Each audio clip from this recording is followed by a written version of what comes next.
right before we truly get into it. But it does sort of kind of look right here.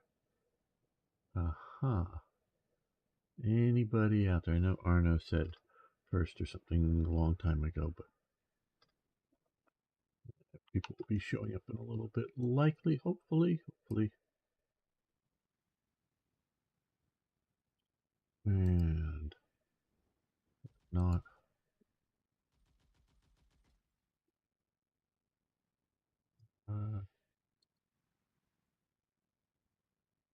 What are you doing over?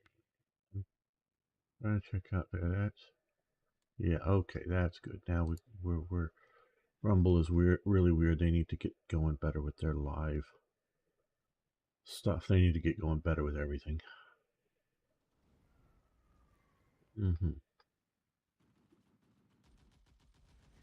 Okay, let's see. We have world tension, current wars. No,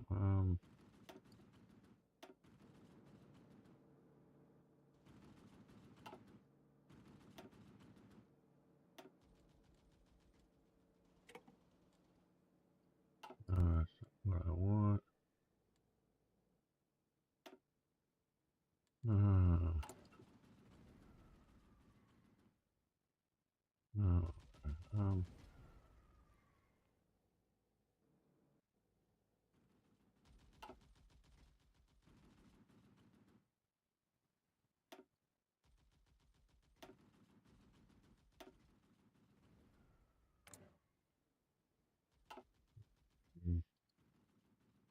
This is what I was thinking maybe. No. There we go. That's what I was looking for. Right.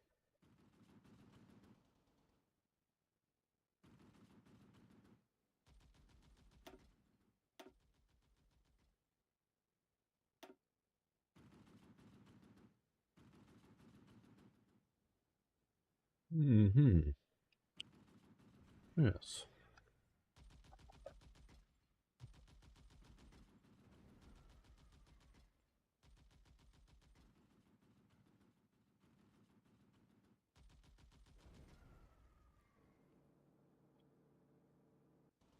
Well, how? Well, there's a couple of people that says it's watching, but no one said hi yet. No problem. I'm sure somebody will show up eventually, or I'll be all alone. Oh no. Okay.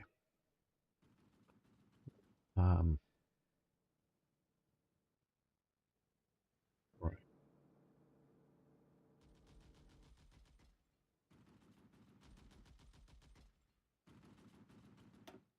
Welcome back, fellow armchair generals. This, of course, is Gamer 1745, and we're continuing our look at that set of words there. Look at Black Ice for Hearts of Iron 4, the current main release version. I know there's sort of test versions out there.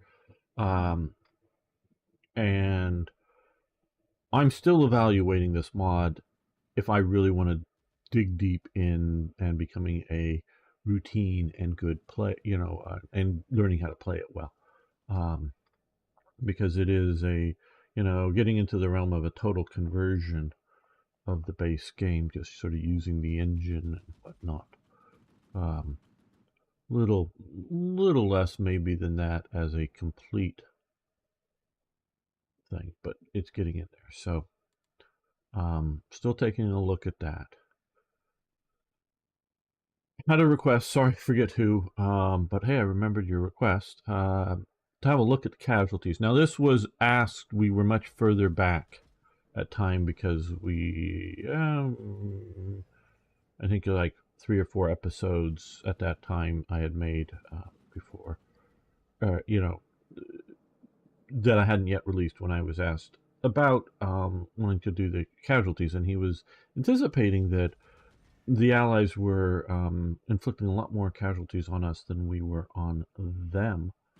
Though, as allies here in this war, one 0.8 million casualties for the Allies and 500,000 for Germany. So we're doing pretty well. Italian East Africa is sort of heading towards capitulation. Still not terribly sure if I like that mechanic. I sort of understand it in that they're trying to make a somewhat self-sustaining, not needing to have supply lines back to Italy situation. But yeah, and we have that. We could call Bohemia. And hey, Starstreak, good to have you here, my friend. Please post to me if you know of a good reason to call in, like Bohemia, or Slovakia into the war, if something will benefit us. Where Bohemia really is just a puppet, as we can see here.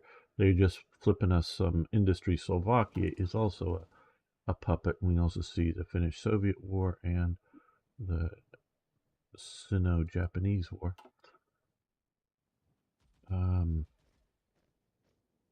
What was I going to look at? Oh, let's go over to here. Oh, yeah, I know what I wanted to see here, because see, they're going through, they're doing the motorization scheme. Don't know if that's going to help. Oh, here. Research medium infantry trucks. Well, don't know that that really helps us at all. Trust the West. German appeasement. I guess this is the Czechoslovak old Czech. Tree. Yeah, this has got to be the Czech tree. They went down balanced. Arms export. Just wondering to see if there's, for them, obviously they could. Nuclear weapons are secret weapons. That won't help. Czechoslovak Legion. Foreign expeditions, yeah. Because if they're not going to be a... Hey, Arno!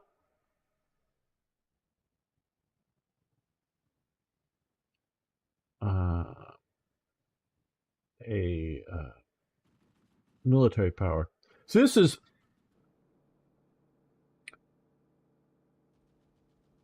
Again, here, and I know a lot of you know this because many of you have been around this long.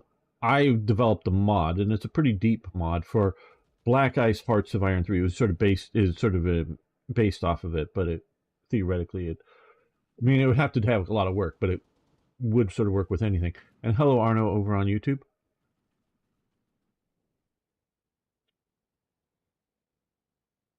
I am, I'm not like a game designer and designed a full proper game, but going in and significantly modding a game, not to the extent of Black Ice because it's built on top of it, but still a lot of modding. And so part of what I did there, and I did work with other people, I don't know whether I should say I or we, but is we're translating history and historical conditions. Hey, Ari, haven't seen you in a while during a live stream. That we're translating real historical events into a game. Okay, and nothing in the puzzle fits 100%. I'll totally agree to that. And this is one thing I'm struggling with over Bohemia and Moravia, Bohemian and Morin, or however the Germans would say that. Should they be a separate government? Well, if they should, well then definitely should have a separate government for the general government here. So, because I would say that was even more of a puppet state. But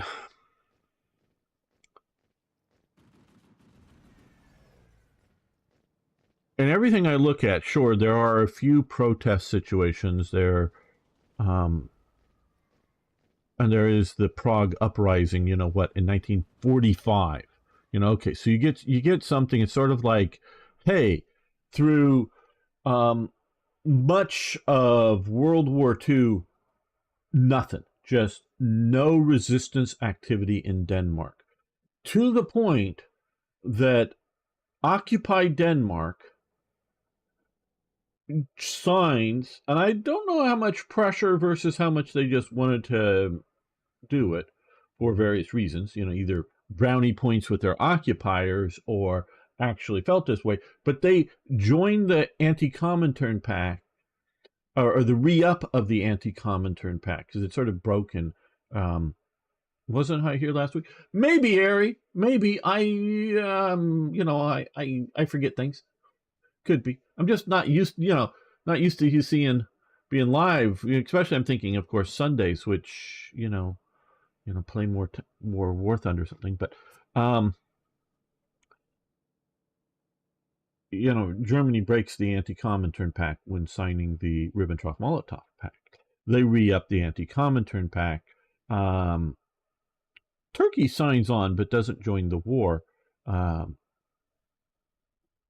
Denmark actually does join the war and does sort of send a volunteer military unit, which really sort of displeases the way it's treated Denmark, because it's actually just sort of taken in and made a part of the Waffen SS. So the very early volunteers think they're going to be wearing Danish uniforms, going off to fight the Bolsheviks as, a small volunteer corps, sure, but that's what they think they're going to do. They end up being put into the Waffen SS. So early guys, yeah, you can call them collaborators, because yes, they were collaborating, but they were more anti-Bolshevik. The later guys, they were more we know we're joining the Waffen SS or whatever and doing that. But there is basically no active resistance movements, doing active events in Denmark until the rising at the very end. And yes, at that rising, it's a post D-Day. I'm not sure when by date, but you see photos of them carrying a lot of Sten guns. So there had been, prior to that, British, presumably, or American, efforts to help organize up and supply resistance, but they're doing it all very quietly. And I guess the other thing is, okay,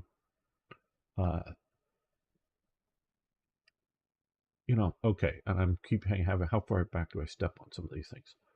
Again, Germany, the Nazis, the National Socialists, have, their worldview, and of course, certain groups they just want to crush. We can say Jews. Okay, right. Other groups, middle of the road Germans, if they start to lose them, they start to lose their, support, they back off. Okay, so, they don't crush, they're not going to, there is no incidence of them coming in and crushing a large crowd of what they consider middle of the road Germans. And, this is very interesting. What area? Yeah, I try my best to make it, but thinking about my absence for a few weeks at this point. Yeah, I know you probably have things to do. I'm not offended or anything. Just hope you show up more. So, if you're an Eastern European, you're going to feel the German boot on your neck, or just literally crushing your head. If you're a Northern European, so long as you're not shooting at them, they're going to treat you very, very nice. So in Norway, there is an active resistance, so they are, having to deal with that. Denmark, there's no active resistance. It is very, very much, yes, an iron hand in a velvet glove, but it's just a velvet glove, and it's not strict, squeezing you, because there's no need to. Everyone is complying, even while they're organizing up a resistance.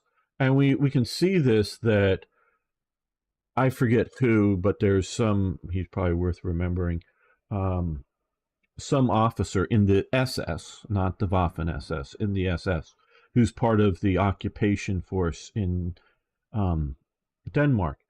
He, um, I don't want to say let slip like accident. No, he informs somebody who he knows who can take some action about it, um, just before um, the decision is made to round up the Danish Jews, because you have to, this is turning into um, the Norwegians. I don't think are here, so we can say that why the Danes, get um, you did World War II right in so many ways, Denmark. When they enforce the you know Jews have to wear a yellow star when that comes out. Well, um, roughly every day, I don't know if literally every day, but like a few days a week or whatever, the King of Denmark rides his horse around Copenhagen City, you know, uh, um, without significant escort, as sort of a continuing um, sign of, support for the Danish people, and he's still doing this stuff. Well, he comes out when that order comes into effect, wearing a yellow star. Many, many other people the next day come out wearing yellow stars. So the idea that you can like single out the Jews of Denmark by their yellow stars, since huge amounts of the population are wearing yellow stars, um, does does Denmark good.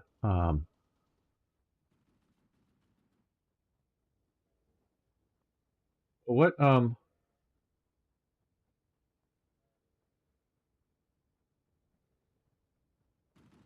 12 months? Oh, what if somebody died? But there's oh, am I missing something? Focus is doing. Oh, dogs. Okay, sorry. Yeah, no, dogs are. Yeah, I'm sorry, Ari, but for a moment I was thinking people. I think I'm presuming if I'm getting that right, that's a bit. But I've noticed that over in my life, when it comes to dogs, when one dies within the family, it typically, at least in my experience, means a lot more passing on. Yeah, I'm sorry to hear that. Yeah, I know it's a significant thing. I'm not a dog owner, but I don't want to lie to it for a second there. I was thinking, reading that, and going, people dying, which to me is a much greater magnitude of sorrow. Um, but getting back to World War II and sorrow, and so and the Germans very much back off on the Jewish thing in Denmark because of it. Well, like I say, one of the SS guys lets the Danes know that just prior to the going to round up the Jews, they let the Danes know, and what happens? All the Jews disappear. Well, most of them, not all of them. A few are found dead because they realize what's going on. And they're old and they just decide to take their life. But that's a very few. 90 plus percent, near 99% of them, all get taken to Sweden in like 48 hours from everywhere in Denmark. All the Jews disappear into Sweden. The Danes just disappear them across there. I pretty sure it's less than 300. I think it's around like 120 Jews are picked up by the SS. They, the Danish government expresses great concern over their citizens being arrested. So all of the Jews are taken to a particular, and I don't know which camp, to a particular SS camp, concentration camp. And they're all kept there. Well, every single day, the Danish ambassador to Germany shows up at that camp and says, hi to each one of the Danish Jews in the camp. And none of them go off to, the death camp or to death. A few, older people or whatever do die. I'm not saying it's a picnic, but we can probably put those down to natural causes, and they're all basically fine until the Western Allies, I think it's the Western Allies, liberate them. So now, yes, if these were Ukraine, we've seen that, they do the Nazis do mass executions in Ukraine. We're not saying the Nazis are the good people, and we're not saying that this would have worked for all nations. Like I say, Nazis have this weird hierarchies and the way they do that. But Denmark basically saves virtually all of their Jews through their collaboration. So obviously they're organizing up. So obviously there's a whether you want to call it a resistance or a because there are still continuing state government functions, I should say, continuing to function, obviously. But there is a shadow government, a shadow organization continuing to operate outside of the observation. The postman is presumably being observed by, I know the Aries saying stuff, but it is being observed by the Nazi government, and the Nazi government is opening any letters they want to open and read, because they're doing that in Germany, they're doing that everywhere. So I presume it's going on in Denmark. But if you need to have communication around without the Nazis knowing about it, the Danes are setting that up. So when I say, they're organizing for resistance, but they are not carrying out resistance action, so the Germans don't crack down on them. So, but like I say, they voluntarily, and I think it is mostly voluntarily, join in, the anti-Bolshevik movement. Now, the bulk of the Danish army is just sort of disarmed, but stays. It's not unlike like in France or the Netherlands, since it really, there's brief moments of resistance. There's no real fighting in Denmark of any amount. It stays in barracks. They continue to wear their uniforms. They are, generally disarmed, but they are not interred. They are not turned into, prisoners of war. There is, in essence, more like an armistice, meaning a stop fighting situation than an occupation. So, back again to it, to here, the general government, there are no Poles are allowed to join any armed collaborationist activities. I think that is pretty clear to say. I even think basically civil police goes away. Now, there are people from the former Polish territory, often called Galatians, because this is Galatia over here, that are raised for Waffen SS units, whether you want to consider them ethnically Poles or ethnically Ukrainians. That's sort of what, because some of this, territory here, whatever you want to consider these ethnicities of some of these people. So there are definitely people, and then those that are considered German from the former Polish territories are definitely, those guys are drafted into the army. So, and again, like I said, there is a choosing time in Bohemia and Moravia when you get your new ID cards. Are you German or are you Czech? You have to be able to speak a little bit of German, but most, or huge percentages, I'm not saying most, but huge percentages of people here speak some German, just because, remember, Austro-Hungarian Empire, the two, because it sort of split up over time. And yes, earlier on it was more French was the actual ruling elite language, but it switches over to being German in the Austrian part and Hungarian in the other. So there's a lot of people that speak some German. If you can splatter out some German and go, yeah, my grandfather, but no, I don't speak it well now, but I'm, you know, and if you choose to be German, you're German. You know, it's sort of a self-identity thing. And then, but then if you're, you know, a male, you're then subject to the duties of a German citizen. So you may be drafted, or whatever. So I think the best solution is just to turn this over to Germany, but go in and have an event that just radically reduces the recruitable population, because we do not see Czechs as another group that does not really have an identifiable collaborationist military force.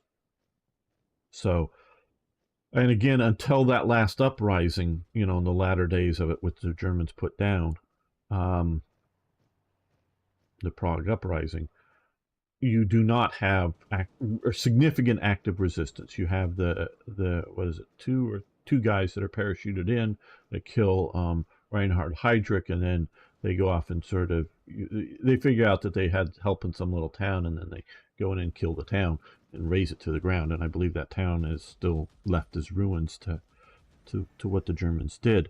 So I know this isn't playing the game. Sorry, guys. Hope it's interesting. Um, so I really think this is better that it would just be integrated into Germany and not for war game purposes kept as some sort of separate puppet state. But again, I don't know if there's a good reason to bring them into the war. Now, Slovakia, it had multiple divisions. The Germans thought they were going to be able to use them quite well, but they turned out not very good because of Czech. I don't know if racism is the right term.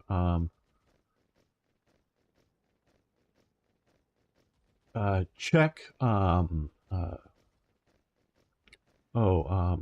prejudices. The overwhelming majority of the officer corps of the Czechoslovakian army is Czech. Not, and we can see maybe why you could say why it isn't Sudeten Germans, but Slovaks, no. They're drafted into the army like everybody else, but they are not part of it. Oh, and it's also, and I say overwhelming, I think it's like 80-90% of the officer corps is Czech. And 70% or more of the NCO corps is Czech, not Slovak. So the Germans really, I think, eventually figure out that the Slovaks, they just have a leadership problem. They don't have sort of the depth of the military institutions that Czechoslovakia, because they take over the Czechoslovakia and see how well everything is organized up, and it is quite well organized up. So, hello, amazing. How you doing? Hope amazing. Do you love resistance in Czechoslovakia as much as I do? Well, I don't know how to take that. But yeah. So yeah. So Czechoslovakia provides several divisions for the Eastern Front, including one is sort of a fast division. We can see it, I guess, as armored cars. It's about appropriate. I don't know how much horse use, but it's sort of like it has some tanks, has some armored cars. It's not really an armored division. It's more like a division that has some armor in it that is mostly motorized. I would say it's sort of a motorized division or whatever. But yeah, doesn't necessarily, they don't do well overall in the army and the war on the East, even for their size. So I don't know of a good reason to bring them into Czechoslovakia, bringing them into the war. I don't know if somebody can tell me a good one in game terms. Please let me know. Okay, well, on that note, I think we're going to keep this as a special episode here, since it's just me talking. We're going to, of course, continue the live stream that's basically just started. Hello, just a random random YouTube Shorts channel. Hi. Interesting channel name there. Okay. Hello. Hydric, the man with the Iron Heart, gotten in the Czech lands after almost single-handedly destroying the entire resistance network there. Yeah. I don't know that he... I don't know how correct that is, Ari. And I'm not saying you're wrong because I don't know that he destroyed because there's the uprising later on. Well, I guess before we quit this special episode and looking at Czechoslovakia, at roughly this time, roughly, when okay, Germany has a rather popular foreign minister in Konstantin von Rath. He is not a Nazi party member. You should just build forts along the Rhine, Danube, and other major rivers. Well, we're taking out France, so I don't know how much forts along the Rhine would be. Danube, I don't know. I don't know. In the east, and I understand maybe some over here, but not the worst idea. And he's very popular. He's more of a holdover from the old Hindenburg government that Hitler inherits, Konstantin von Rath. And I think we can... no, we don't have him as an option for foreign minister anymore. Is he... No. Okay, well, so there is both a sort of a...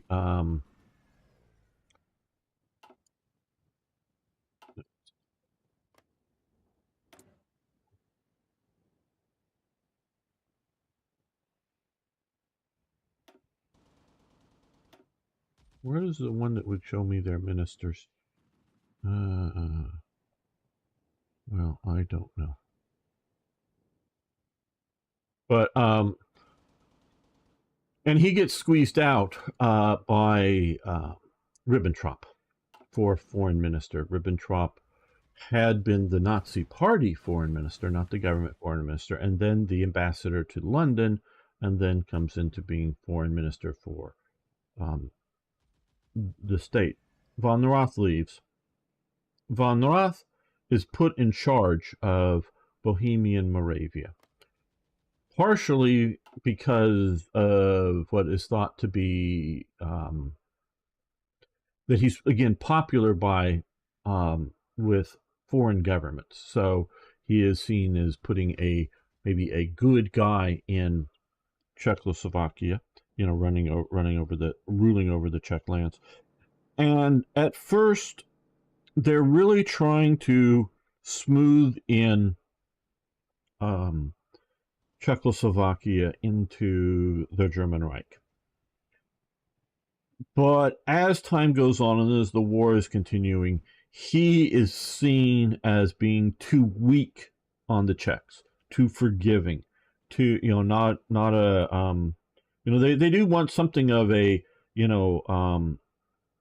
very much of an iron fist and a velvet glove. They don't want to come in and brutalize the Czech people. They want to entice a lot of them into, in essence, becoming German.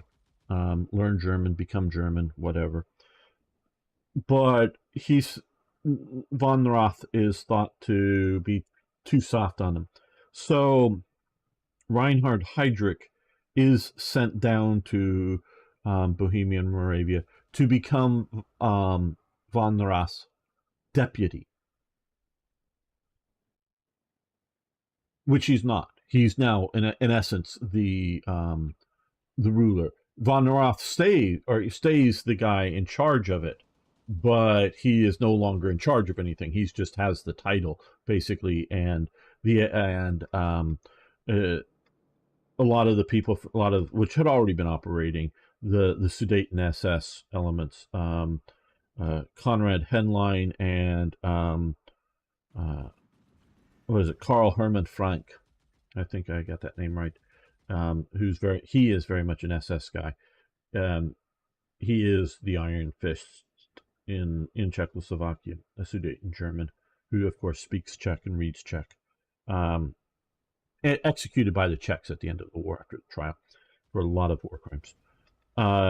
And so he is, von Neurath is sidelined, again, just there as a figurehead. And so they're clamping down on it and really trying to increase production and, yes, deal with disruptions. But it's not heavy resistance. At least that's my understand. And if I could advise, you should get some Reichskommissariats Plus. It allows you to have for every nation. You can customize German flag and name. It's a mod. Well, right now we are playing with the Black Ice mod.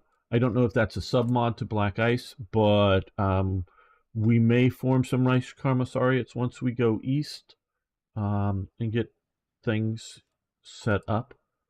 But yes. All right. Well, I guess this will end this episode, not the live stream. So thank you, everyone. I hope this was interesting history talk. Next episode, actual gaming. Yeah, let's game now here. Welcome back, fellow armchair generals. This is Gamer 1745, and we are really actually going to continue invading France. And of course, we're doing so as Germany, playing Hearts of Iron 4's Black Ice, and it is November 1940. So we are behind the historical schedule. We're conquering France. They're pushing down there nicely. Let's cut off, hopefully, this peninsula here. Start that attack. You support the attack, but don't go into the location. Province. Right, okay. Let's send these two divisions into there. We are trying to cut off these few divisions, pocket them up there that had been defending Paris. Falling back, but these guys are in good shape.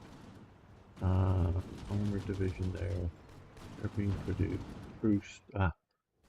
pressured there.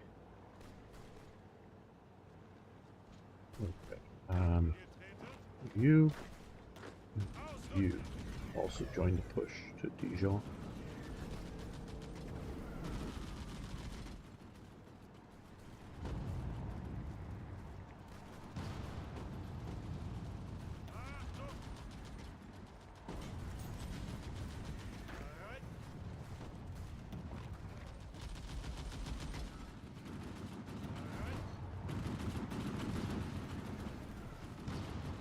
Well, they're pushing rather hard there, so let's see. I think a lot of these units are going to escape, but oh nope, some of those will, but others will not. We get the last few that are cut off. So if these guys are going to cut off the forces up there and maybe be able to hold, you continue to push. You come to here. You go join them. Totenkopf, you come attack here, and you also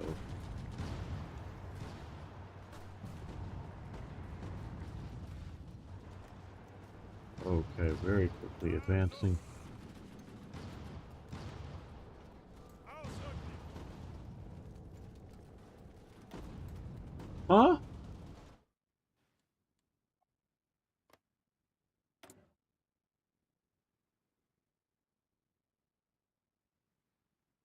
the hell did Ireland get into this war?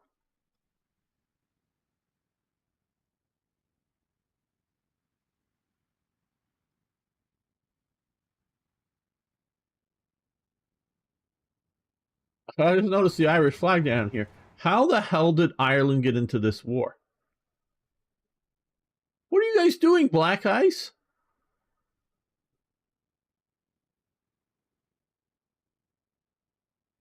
Yeah, I know. I know. It says it's a dominion.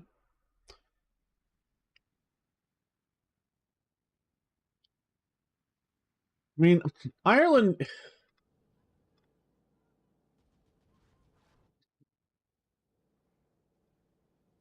In the 1920s and 1930s, some of there's Britain still had actual control of some of these ports or some elements there. It was sort of a confusing, not clear um, situation, but I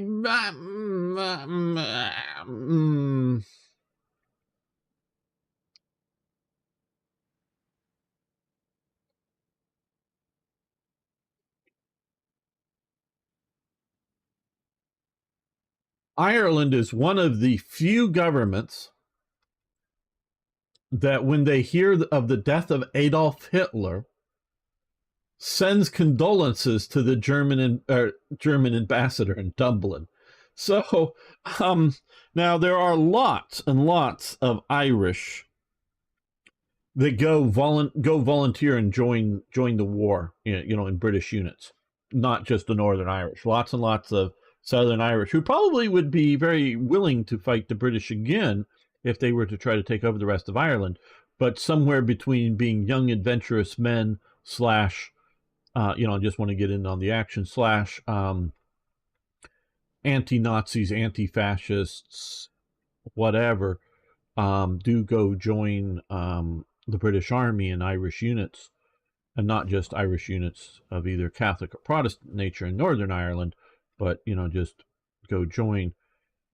And then there's things like the London Irish, because there's lots of people of whoever's citizenship, either Irish citizenship or English citizenship or whatever you want to call it, British citizenship, that are of Irish descent. So they're, Britain's, has a long history of ethnic based units. So yeah, did we ever get those? No, those factories are just starting.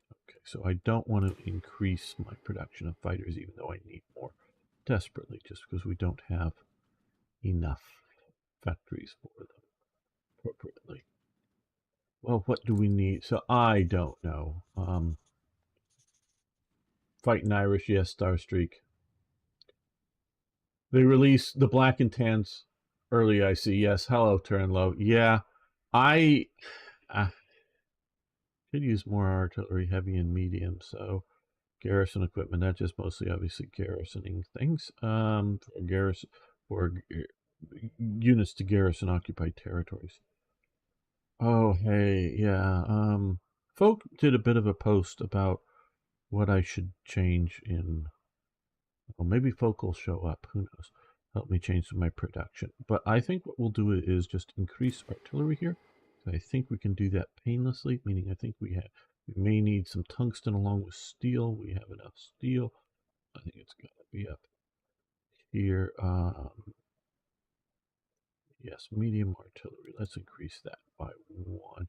Hey, Toy Jet, how you doing? So that was surprising to me, because I was noticed these Irish flags, and I just want to make sure that they're Irish. It's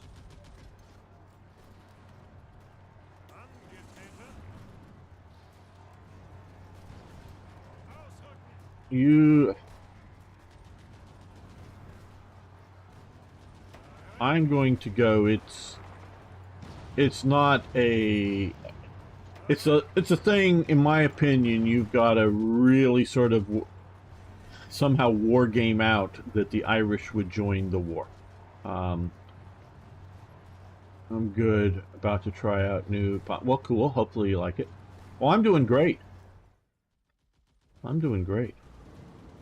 just complaining about things black ice wise on the internet. How, you know, how much more fun can you get than that?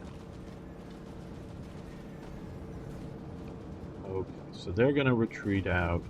These guys are coming across here, so all of you join that fight. Yeah, you can come here. Motorized unit can go there, and that can go there. Okay, we're across the river. We're cutting them there off hopefully soon. Okay, we push down into here. So let's put 4 divisions attacking there. 1 division just moving into occupy there, and 1 division to go into there. And these guys here, you can march down this way. And you can join in the attack there. Okay, synthetic rubber refinery was very good, and Donye helicopters, aircraft. Okay, well, just pasta sauce, no pasta. Well, don't know if I like that terribly. I mean, you know, you can like it. But good pasta, yeah. Okay, so synthetic rubber refineries, building that to help with the aircraft, and particularly bombers and other aircraft that need it, and trucks and other things. Well, and I was told that maybe for timing wise, not ultimately whether doing it or not wise, was maybe not the best move. What I think we're going to do is Luftwaffe expansion, yes. You know, I should say next year. 56 days, get some innovation.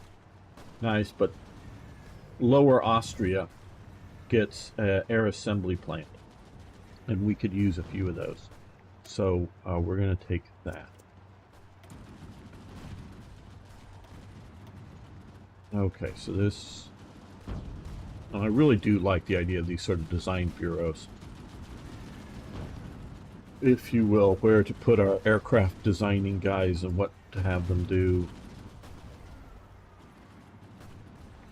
I'm not going to just design everything either because I could, or Bill, or, you know, just because they designed them historically, whether they put them into production or not is another, or significant production is another case. And they're cool, and all the different designs.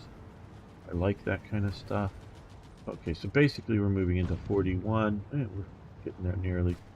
Yeah, let's do bigger. Get those going. Hey, Beam Slam. I have sausages for pasta sauce. Yeah, okay. I don't know if you heard my talk about Denmark shortly ago on the stream, but you have meatballs? Okay, meatballs, yeah, meatballs, pasta sauce. Alright, well, what we're going to do is start you attacking here with the 5th, and we're going to send these guys down, hopefully very fast. Well, I guess some more. I don't know if they're going to send them into that push. You come down to here.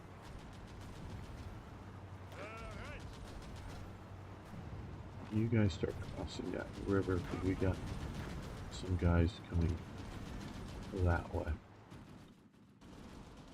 Just arrived. Well, maybe check it out.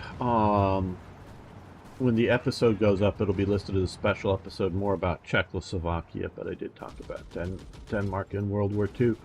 And Toyjet can close his ears for a second, and I said very, very positive things about Denmark in World War II.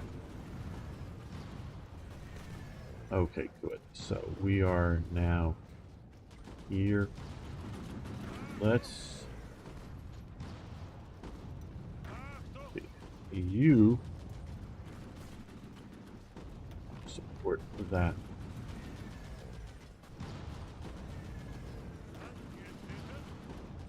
I think punching against just some light tanks may not be the best thing there. They're punching there, so we're going to try to close whatever pocket we can there. And you guys will support that. to Norway. How's Norway? Norway's doing just fine. Norway may get the Swedish treatment this war. You know, we'll see about that.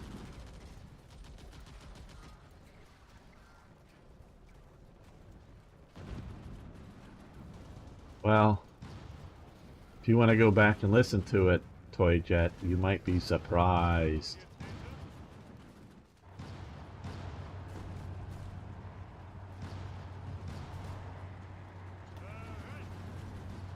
Looks like there's nobody occupying that province. Let's go there. Oh good, we got more forces here.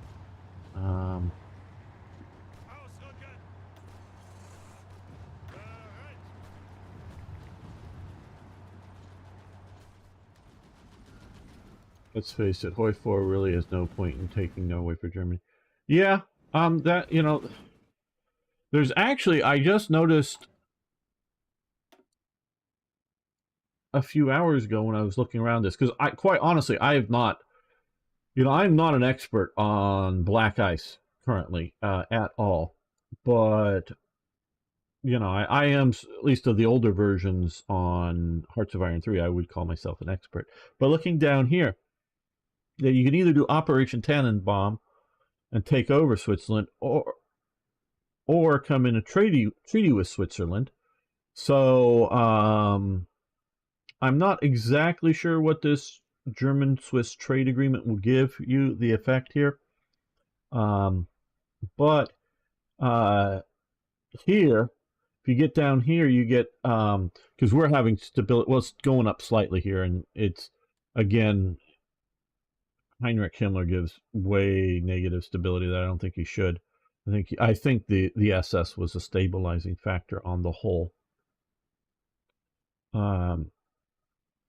But here, use Swiss banks.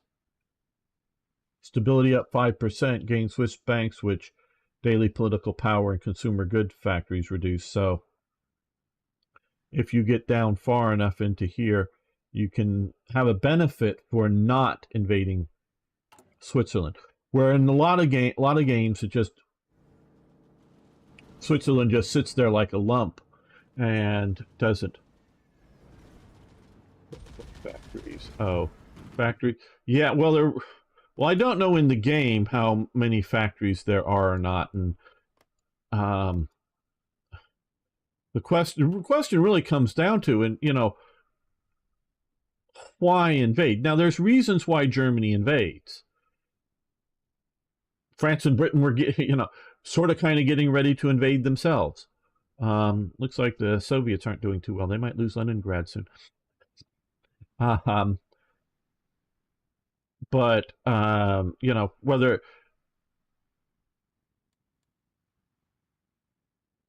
I would say that if you could keep all year round Swedish steel showing up in Germany, and up here particularly the summer is a short time period. Of course, now most of my Norwegian friends live way down here, but I know they're a little more familiar than I am with conditions up here. Summer is very short.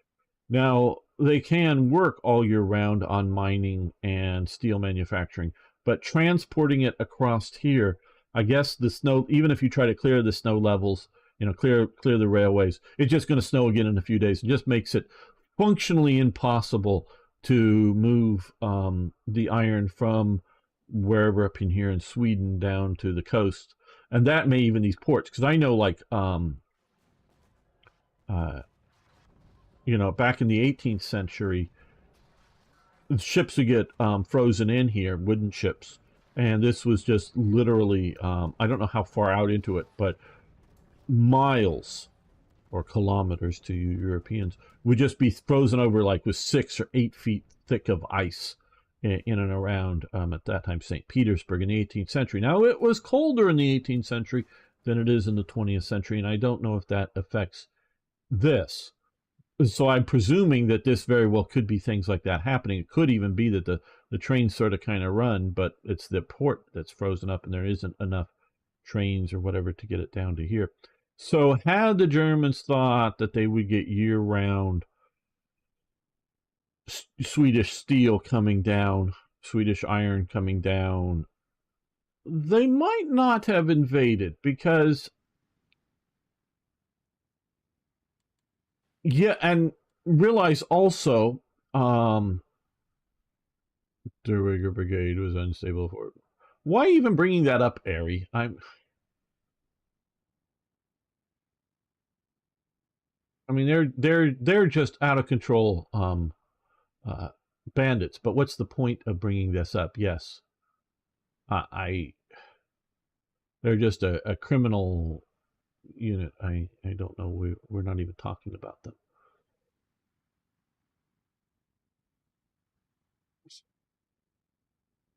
We're talking for Germany. That unit is created what in 44 or 43. It has a brief life existence. It is used murderously on the east. It is never. We're talking German national stability, not stability of occupied territories, not anything like that. Just German national stability. And so I would say the SS very much is a stabilizing force in Germany for national stability, because we're not talking about stability in other areas. So I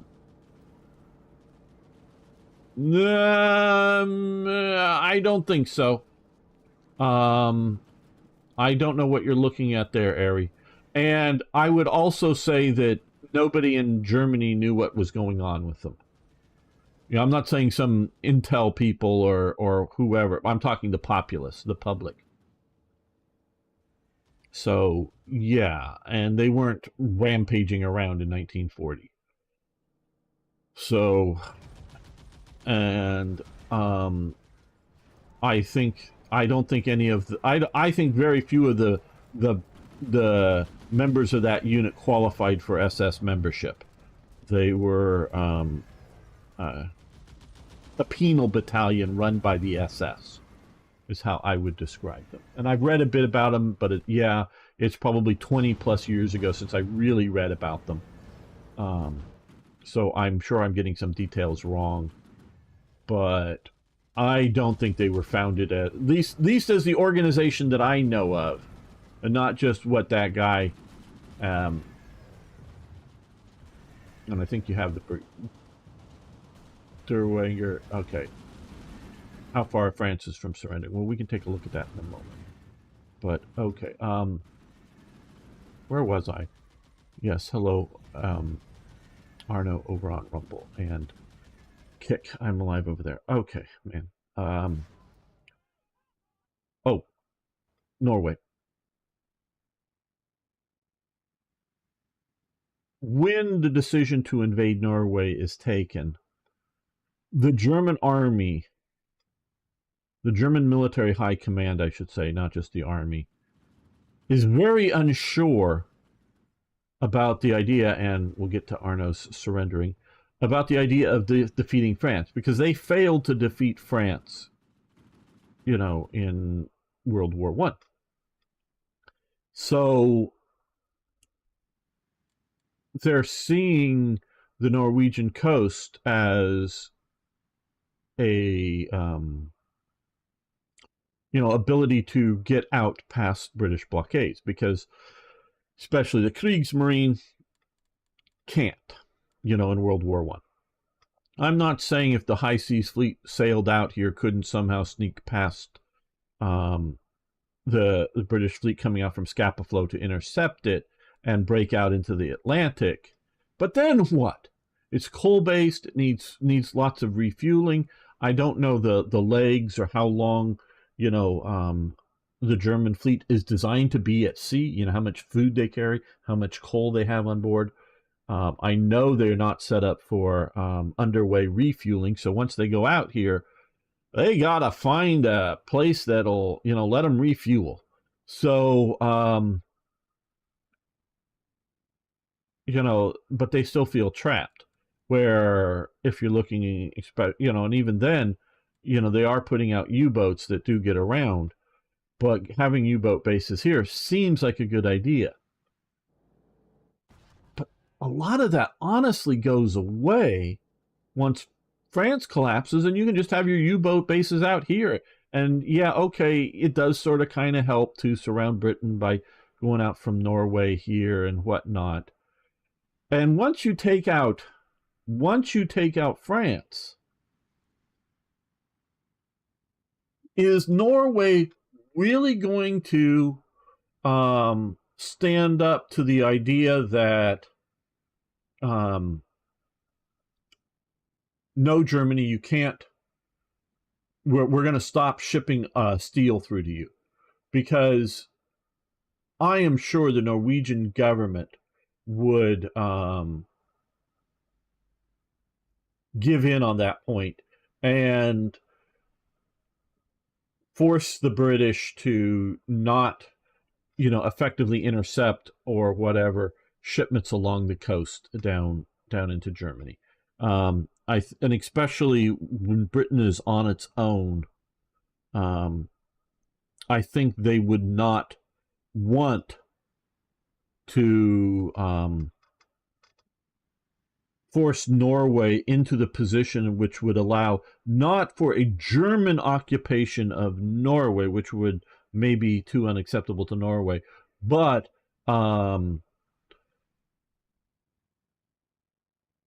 German use of, say, a few air bases around to patrol the seas and other sort of minor military installations. Again, not occupation troops, but to protect the neutrality of the Norwegian waters or something.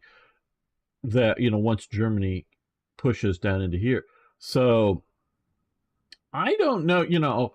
Compared to the amount of men and material, yes, talk to Eric, who's really sort of who plays War Thunder with us, who is Norwegian, just for those of you who don't know, has really sort of gotten into, one, it's a really good tank, is the Panzer IIIN, the little short-barreled 75 millimeter version of the Panzer III, late version. And part of it is, and it's a really good tank, but also part of it is emotionally, is that Norway continues to use those after World War II because they're sent up by the German Panzer Division. There is at least one German Panzer Division that's before D-Day. A German Panzer Division is part of the, and there's other divisions, part of the anti-invasion setup, because you don't need a Panzer Division just to occupy Norway. Now it's, again, so it's using, mid-war tanks late in the war. It's, a second-rate Panzer Division, but that Panzer Division very well either would have been useful here or useful on the Russian front and all that other stuff. So, all the other equipment and manpower, that it would have been better for Germany not to invade Norway than it is to invade Norway, in my opinion. So why take Norway? Other than just simply Bismarck. Hello, Jetton. Bismarck on Norway convoy escort duty. Well, I don't know that you would want the Bismarck doing that kind of stuff. And I'm sort of envisioning the idea of, Britain not sending in significant surface vessels to stop coastal shipping, but maybe sending in, you mean there's ships that are blowing up? Well, we have nothing to do with that. Meaning submarines lurking around the region and very quietly sinking shipping, and probably using, collaborators on shore to know which ships are full of iron ore and which ships are, well, some of them might be obvious as ferries or something that are, local personal transport or whatever, not wanting to really disrupt Norway itself. How hard is this mod? Hello, Nevroy. I don't know if that's how you pronounce it. It takes a bit of learning to do it. It's a bit of a steep curve, and I'm still learning it. This is the first time that I've played this modern of a version of it. I played versions of it a couple years ago, but I'm sort of coming back to it for the first time. So, Shell, the howling noise that looks out the hood is still haunts me. Okay. The algorithm is a fool. the British. Okay, let's see.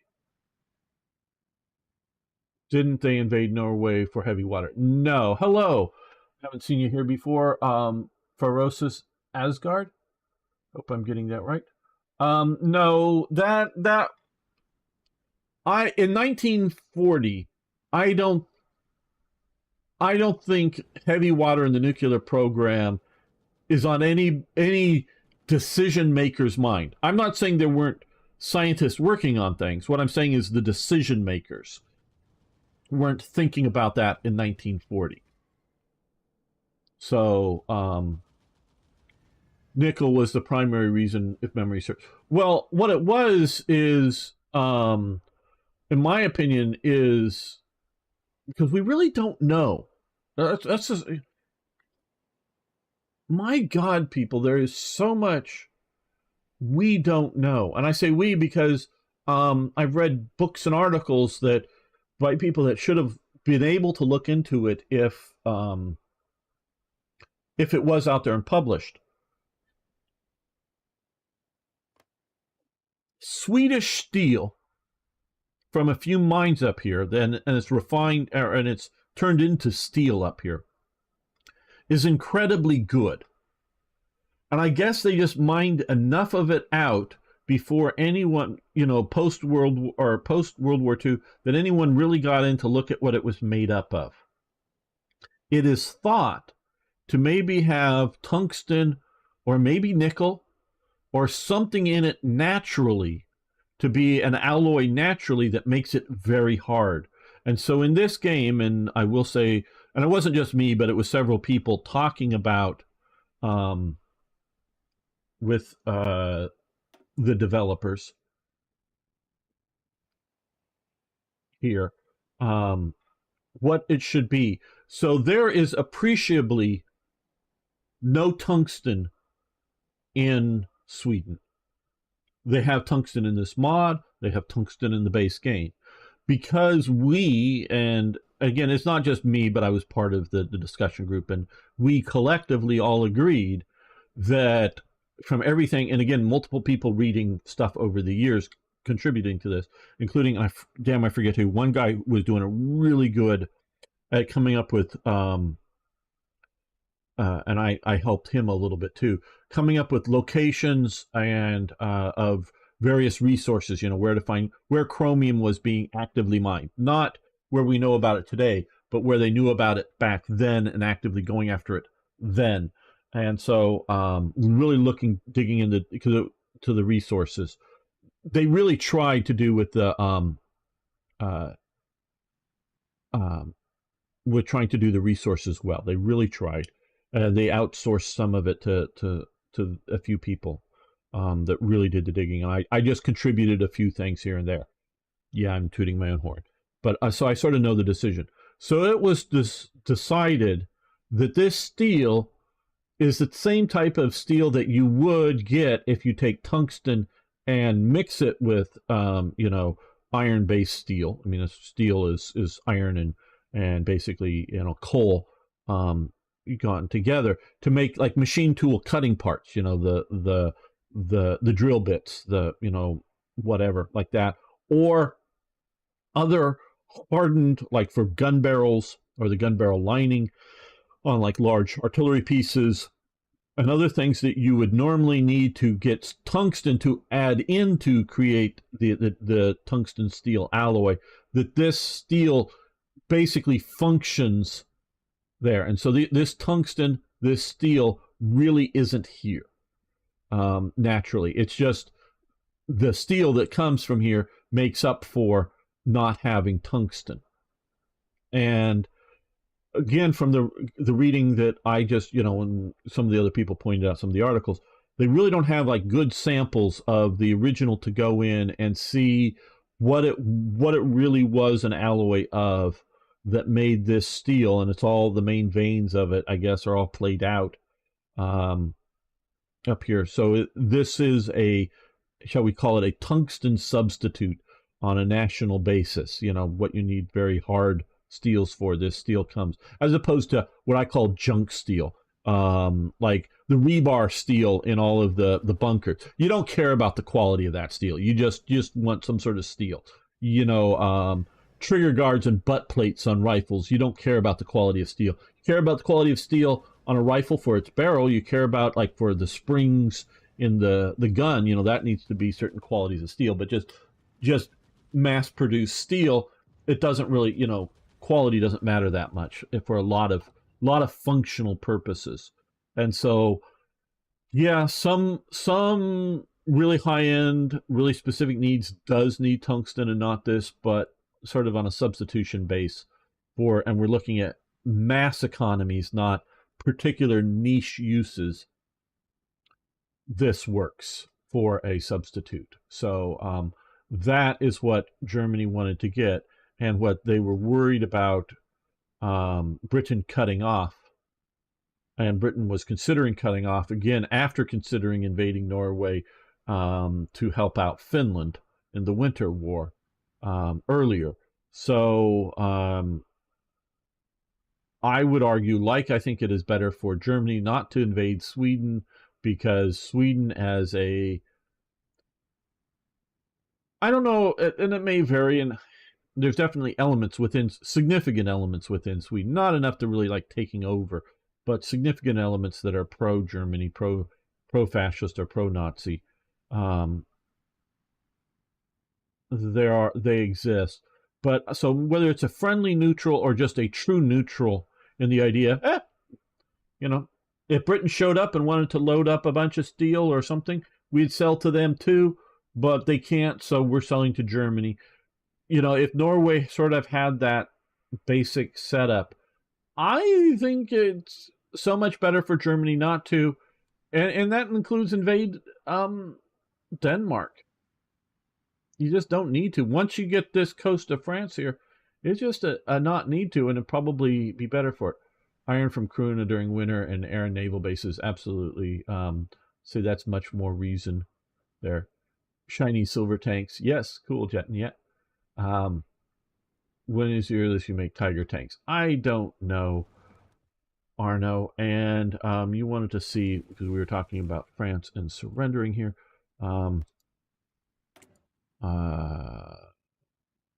Where do we... I'm not used to looking at this because it either it's going to happen or it's not going to happen. No, I don't want to do that. I know a lot of you guys know this. I just never look up.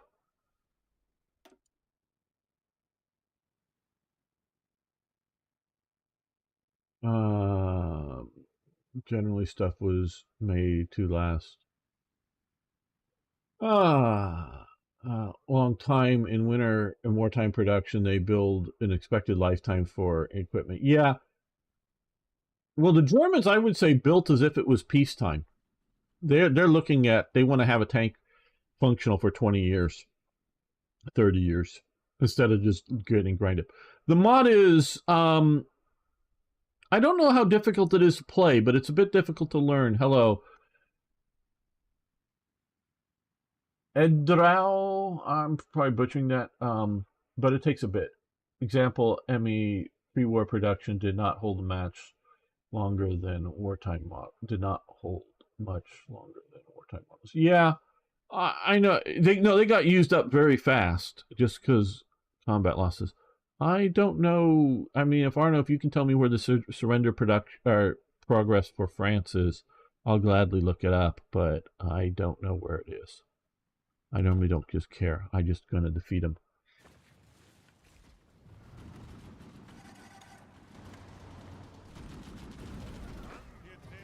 Okay, you push there. You guys attack there, and you can join in that attack to pin these guys in place to hopefully... They're going into occupy there, so let's... You also need to occupy there. They're coming that way pretty fast, but there's a lot of forces there.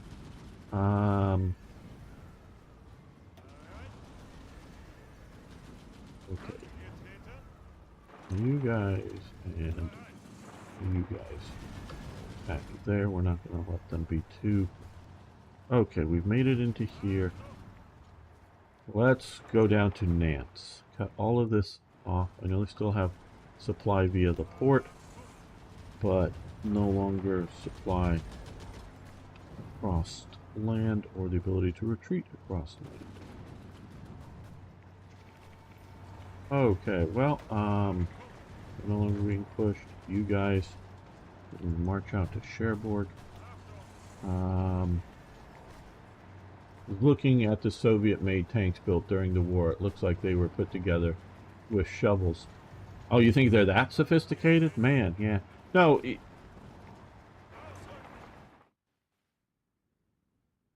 Okay. Like I was saying, I would say German production of things like tanks until late in the war, they're making stuff as if it's a durable good. As if, you know, we're going to use them in the next war too, kind of thing.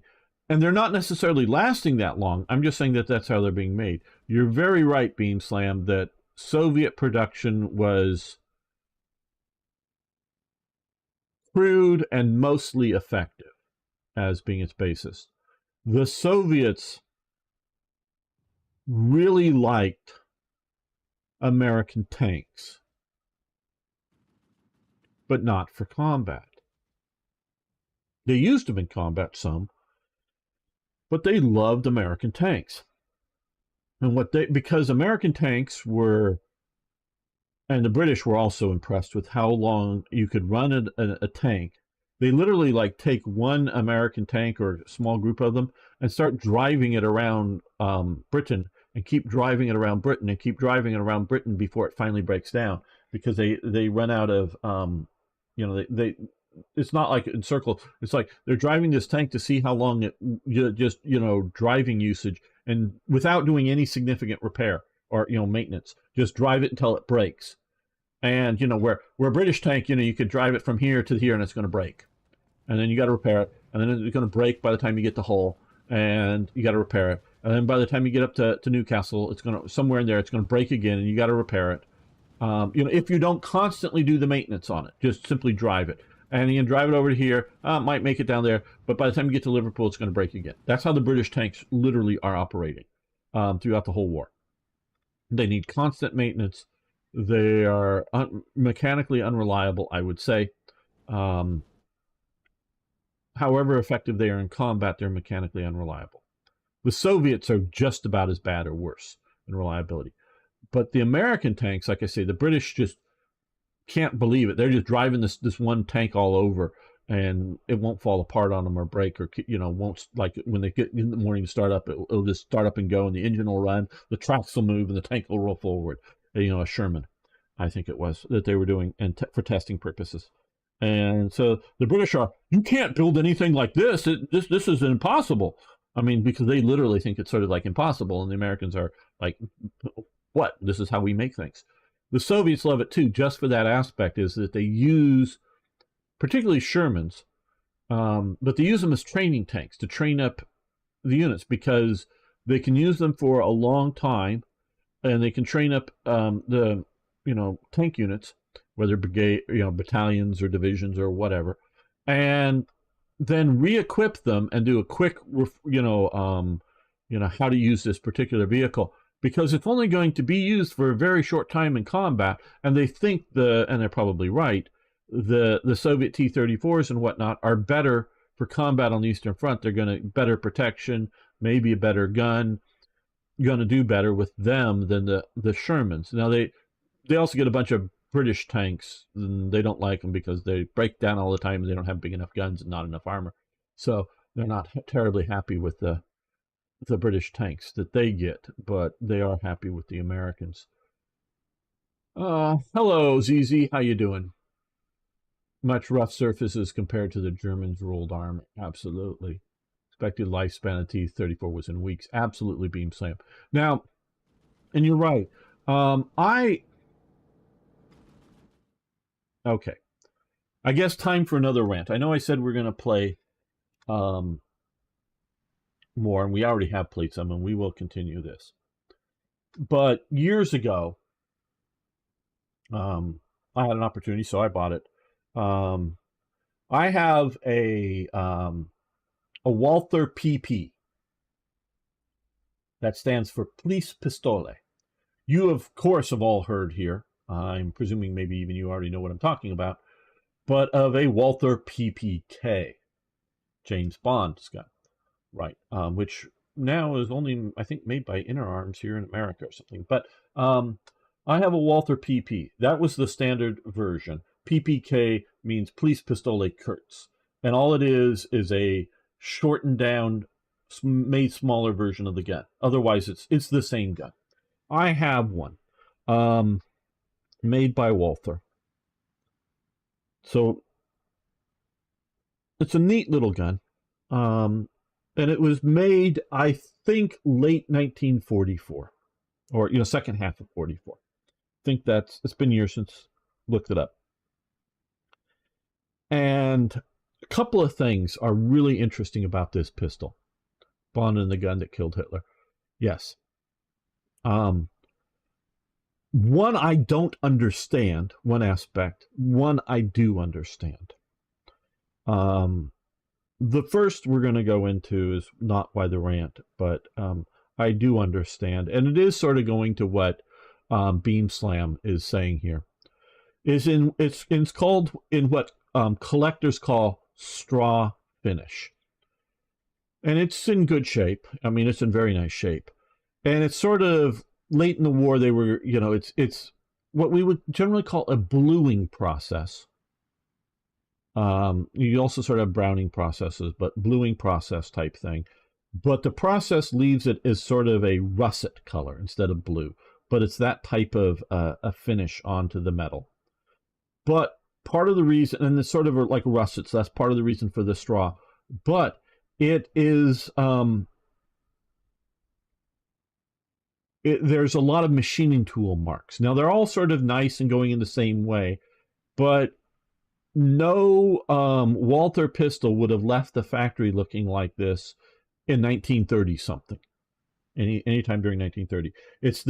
They have not gone through the last elements, and when you cut the metal, there's machine cut, and they're all smooth, generally to touch. You can feel the ridges there, meaning it's not like going to cut your hand, but it's supposed to be almost like glass, meaning you take that gun, the outside, and it's basically a smooth glass. This has the machining tool still very visible on this gun. And so this is, a PP, so it's a small pistol, but it is the larger version of the PPK, is the Kurz, standing for short, the James Bond. And it, so this is made towards the end of the war. And these kinds of things really start only showing up in 44. And it's of various types. You see them in things. So it's rough finished. But all of the operating surfaces, the slide where the guns slide on each other, the inside, and wherever there's, metal touching metal that moves, is like glass. It is not. Can join Legionary one. I don't know. I don't get. This is not a multi thing. How does this match? This hello. Ergedence one. I'm liking this much better than World Ablaze. I'm done with World Ablaze. World Ablaze is a mix of a historically based game with a hard challenge based game, which is making it unhistorical in that they're making things harder than what it should be. So, and all of you new over on Twitch or anywhere else, please remember to follow the channel. Hope you guys to see you more often. And if you want to check out my YouTube channel, I know on Twitch you can scroll down and see a link to that there to catch the earlier videos. So wherever the surface is important on this Walther PP that I have, it's like glass. It's just as smooth, and I've played with other 1930s era PPs or PPKs. It functions just as well. So non-functional surfaces are left rough, but still putting on a nice finish on it. So that part I understand. is that the quality, you had a PPK, the Walther pistol model. Well, yeah, well, PPK is a water pistol model. Oh, I didn't quite read that right. Beam slam. Haha. Yeah, so this, this gun, functionally, it's going to function as a, a firearm just as well as a pre-war manufactured gun. And they're just trying to get as many of them out there. Now, realize Germany is in desperate need of everything, but it is very much in desperate need of pistols, because every single MG34 or MG42 that is, carried by an infantry guy, I'm not talking mounted in a vehicle, I'm talking, a deployed infantry thing. Every single one also needs or should have, I don't know in reality how much do have it, but they all should also have a pistol. The Luger or a P30, Walther P38 is the preferred gun for that, but they should all have a pistol, because when you're just marching around or moving around, you may not, have any bullets loaded in your machine gun, and you don't want your machine gun captured, so you want a pistol. So everybody who is, carrying a machine gun needs a pistol. All of your tank crewmen. Now, a lot of tanks do get a MP40 as part of its standard gear and have a rack, a mount someplace maybe for it to go, or just it's inside, so they have a submachine gun. But every other guy, because you don't want to be somewhere and have your tank break down in the middle of combat, or it's damaged in the middle of combat and you bail out. You want a gun on yourself, and you don't want to have to climb onto the back of the tank where you shoved a couple of Mauser rifles. You want a gun on you when you're having to bail out of that tank fast. Or if you're just somewhere, your tank's broken down, the rest of the unit's sort of moving on, and you're trying to repair it, and then some enemy stragglers or whatever shows up. You want a gun on yourself. So, and every pilot and every crewman out in most of combat planes, you want a pistol. Like Gunther Rahl, recently reread at least his brief biography on Wikipedia, and I know he's shot down at least once, or they're forced to land behind in his Stuka and behind Soviet territory, controlled territory down in here. I think it is in the Ukraine, but it's somewhere along this river here. And he gets out just fine. His machine gunner in back, because it's a Stuka 2 person, they both get out there just fine. Now the machine gunner, the guy in back, doesn't make it across because he drowns in the river coming across this river here. Gunther Rahl makes it, so I don't know whether it was just too cold of water and legs cramped up and died, or just wasn't a strong enough swimmer, or what, but he didn't make it across. There's no record of him becoming a prisoner of war. So you're behind enemy lines. You want a pistol, maybe a couple of mags, just to like scare away the local peasants, because you got the famous sort of film of the guy who captured Rudolf Hess holding his pitchfork, because that's sort of how he captures Rudolf Hess. He has a pitchfork. Now, Rudolf Hess could have had a pistol, but he was trying to get to the Duke of Hamilton, I believe it is, if I remember the history right, because he lands in Scotland. Incredible, Rudolf Hess, nut job for sure. But, he takes off in a, Messerschmitt 110, at night, flies up over the North Sea all by himself, navigates to a particular part down here in the lowlands, where the Duke of Hamilton has his country estate, navigates at night over to the estate, gets over the estate, the general area. It's not like he's just somewhere vaguely in Scotland, but he knows roughly where this is. I don't believe ever's been there, and it's at night, and there's blackout conditions. Realize this. He gets over the goddamn estate, and it's a large chunk of land, big chunk of land. It's not like just next door. Gets over it. He knows he's over it. Well, I presume he knows, well, he's correct. He then unbuckles his seat harness, opens his cockpit, sliding hatch thing, it slides open over it, and then rolls the plane upside down and falls out of the aircraft. That's how he bails out. So you're just flying along normally. Okay, I've navigated all in one night over the North Sea, over Scotland, found the place. Okay, unhook everything, just rolls the airplane over, falls out of the airplane, and then pulls his parachute and lands. That's how Rudolf Hess. I mean, yeah, he's a nutter. He supports an evil regime. We're not talking about his moral character. We're just talking about the remarkability of his being a pilot and able to do all this stuff all by himself, navigate at night. Enough to be able to drop a bomb on the estate, not necessarily to blow up the big house because there's a big, estate house there, but put a bomb onto the farmland that's part of the estate. Because he puts himself and parachutes down and goes looking for someone to get him to the local lord, local guy in charge, in essence, as he sees it, the Duke of Hamilton. Duke of Hamilton wasn't even there at the time. He was like down in London or somewhere.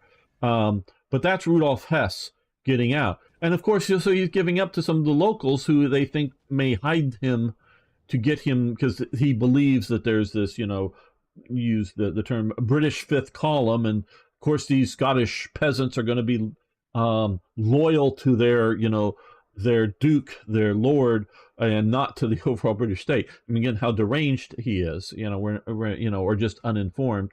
But that's what he thinks.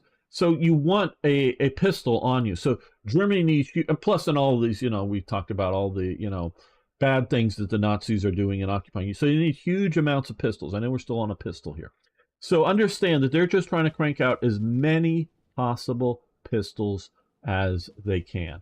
They're every single captured pistol, because if you're the Reichsbahn, the railway service people, there are armed security units, right? I'm talking not army, I'm talking Reichsbahn, that are doing security, not like the armored trains, but actual sort of that. But you also have, various people, that are operating. If some partisans come up, you want some pistols on you, because these guys are uniformed. They're not military. They're not. Some are police, because there is the Reichsbahn police.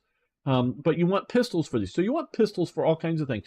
And a lot of them are, hey, yeah, here's this pistol. Can be a 4-in-1. Here's a box of ammunition. That's all you're ever going to get. Fine, just go. Because you're not really actually expected to shoot anybody with this pistol. It's just to have a pistol on you. And if things start to go to shit, you can start going bang, bang, bang to, stay away from me. I got a gun kind of thing. And so you can use all kinds of weird knockoff guns and rare, stuff that they capture. And so it doesn't really matter. It's not something you have to feed a supply line if you just hand somebody some old revolver with some old ammunition and, good luck guarding your train or your factory, a factory guard somewhere. You're not equipping this guy to go into a combat unit. All right. Okay, so you understand why they need so many pistols. Now, why in the hell? Oh, and a Walther PP comes in 2 yeah, it was totally misguided for sure. Oh, yeah. I mean, we can talk about, that could be a whole episode or a book on Rudolf Hess. One of the people most responsible for the Nazi regime happening, but that's another story. Going way back. The Walther PP comes in 2 calibers. In America, we call it a 32 caliber ACP, Colt automatic pistol, basically sort of designed, at least in rough elements, if not detail. I don't know how much detail I put in, by John Moses Browning. Or it comes in what we call 380 ACP, again, at least in rough terms, if not in detail. I just don't know how much, designed by John Moses Browning. In Europe, it's called, 765. The 32 is called 765 millimeter, and the 380 is called 9 millimeter Kurtz. Still, both calibers still used by the police in Europe and modern guns. Right. So these are very small caliber. So the 9 millimeter Kurtz is same diameter as 9 millimeter Parabellum, the MP40, the Luger caliber, but it's a lot less powerful. You're in 1940, you're producing pistols for wartime. you have two choices of caliber to produce these pistols in. One, a very anemic, I would say, 32 caliber. One in a lightweight 9mm. Why do you produce it in 32? Now, I do believe that the 32, just give the one argument that I can really see why you would do it in 32, is you can get one more bullet in that magazine. You can have one more bullet in the magazine of a 32 than you can for a 380. And this gun is produced in late 1944. It's produced in 32 caliber. I don't understand why, for military logistics, for practical use in wartime, because again, you know, as they're making it, they may not know what this batch of guns is going to, you know, is it going to end up in the Army and the Luftwaffe and the SS? They may not know that as they're producing it. Or maybe it is produced because somebody from the Air Force comes in and goes, I want 5,000 pistols and 30. Maybe it's, but why would the Air Force come in and ask for 5,000 pistols and 32 or whatever it is they may be asking for? Why do you do it? This is sort of the ranting part. Why in the middle of a war do you make a 32 caliber pistol when you could be making it in 380? Is it the one more round? Can anybody tell me why? Because yes, I have the sort of American prejudice. Now I love 9mm Parabellum. I think it's it's the cartridge that is the most balanced between effectiveness and numbers of rounds in you know, in a gun, you know, versus how much recoil it has and all this stuff. So I love 9mm. It is my cartridge of choice, but I am partially affected by the Americanisms of 45 ACP, big bullets, heavy hitting.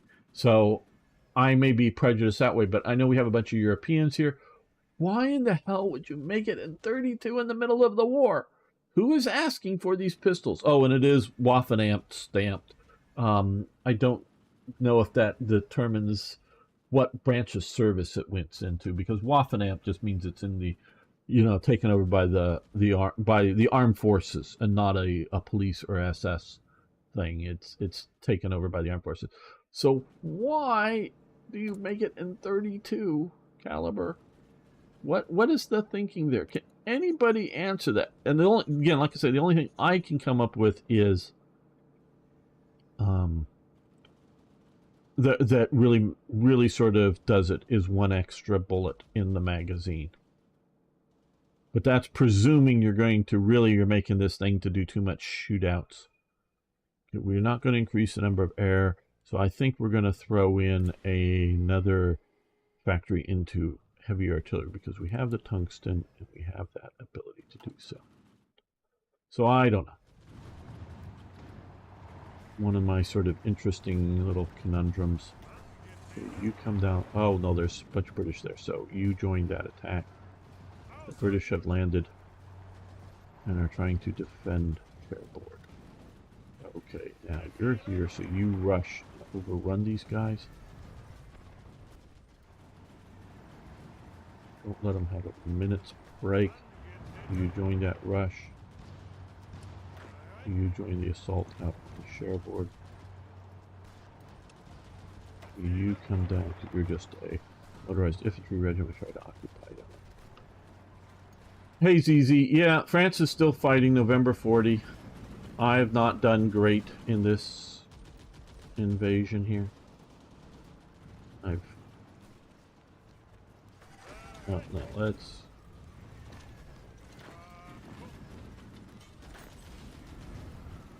Maybe I'm spending too much time chatting with you guys and not enough. Oh, looks like there's nobody there. So yes, go in there. Oh, you gotta move through. Yeah, that's all. No, you can just move to there. We'll move you guys up that way. Okay, no, we're gonna... You guys down this way. Like I say, I still can't figure it out.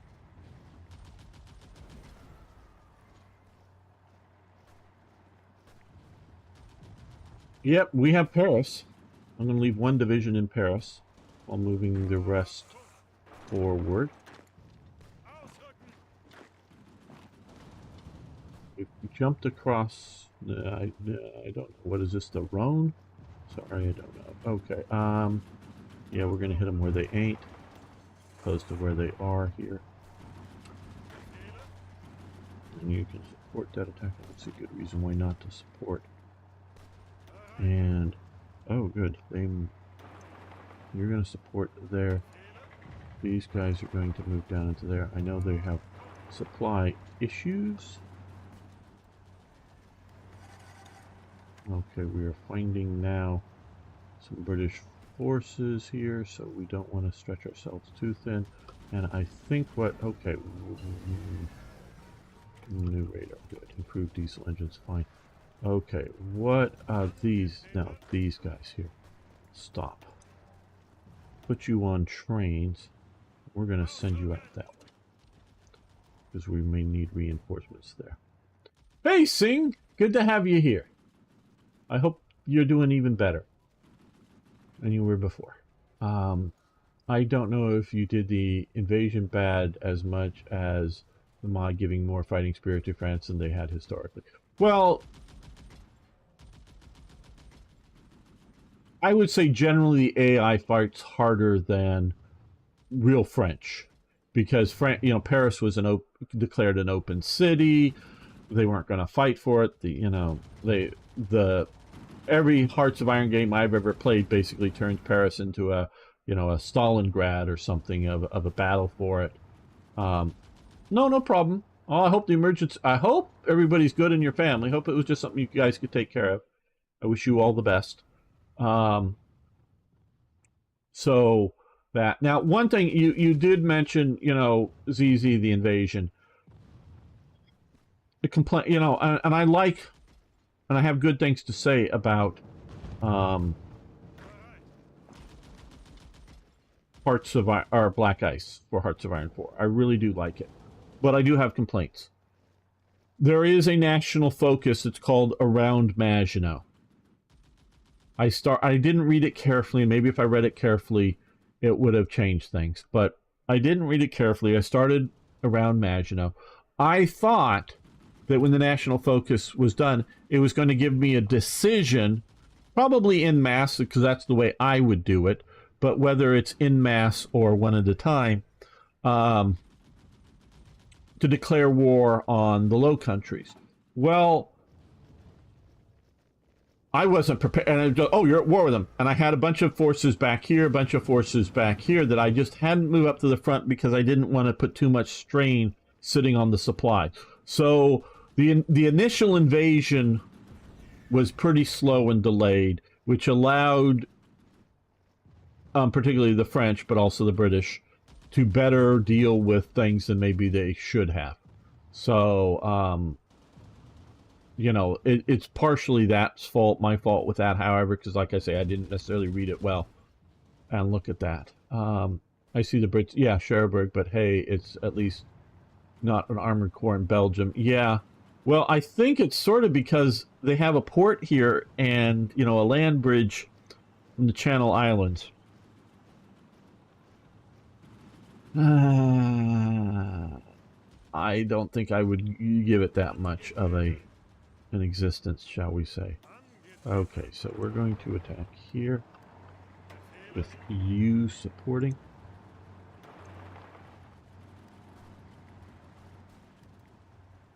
Okay, we can do Schleswig-Holstein research here. More naval stuff. Like I've said before, I'm mostly using this as a test. This playthrough is just to test certain things, including the invasion of Russia. So some of this stuff I'm not taking terribly seriously, and that's particularly the naval aspects of the game. I am building submarines, and we are doing that, but I'm just sort of ignoring most other things. So it's not that I'm saying that that's what you should do or what I should do. It's just sort of what I am doing. Okay.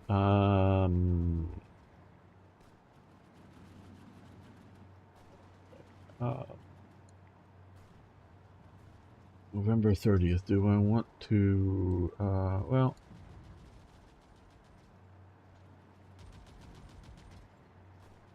We got that, which let's do this. It's just 42 days. Well. Okay, well, we've increased and we've increased. How are we doing for trucks? Transport trucks. Okay, we're doing pretty good for transport trucks. Heavy trucks, which I have found out are just for supply usage. We're doing very good. Oh, and Pickle is here. Will you research 105 medium artillery next? Well, when I don't know if next is the right term, but when I get for some of the here, some of the only, you know, stuff that this one can do, I probably will do so at times. I intend to do so. When and where I can, I'm focusing on industrial background research, and I'm leaving it up to this here. So yeah, so at some point, Pickle, maybe next. I don't know. Okay, well, hopefully we're going to catch up with those and overtake. We're way down on garrison equipment. Okay, we'll throw another factory into garrison equipment. I'm hoping garrison equipment won't have a high consumable, meaning once you build it and the garrisons will just sort of like, hey, we've got garrison equipment. Cool. We don't need any more, you know. Okay. Well, we have this mountain division sitting here, so we're going to attack. We might as well secure the riverbank. And you're going to support that there. Now here, we're going to push in here again to sort of secure this riverbank. Actually, do this from 4 directions. We've reached the riverbank here, and we're moving forces down. A waffle. Okay. The PaK-38 is needed to research better tank cannons, by the way. Okay, that's maybe what I should do next on that. Download a Call of Duty Cold War, and it's fine. Well, very good. I've not played that Call of Duty. I've not played Call of Duty in a long time. I have played it, like the original. I'm that old.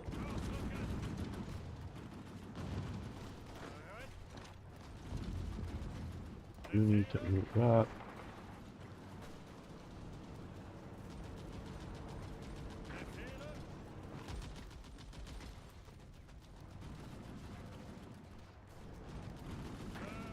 You can support that.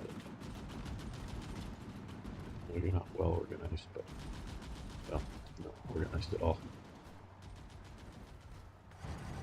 Well, the British are pushing out. Okay, so stop. You march up to here. You guys all stop. You march to there. Just in case they push this guy out. They're really doing a second front here. Yeah, this shouldn't.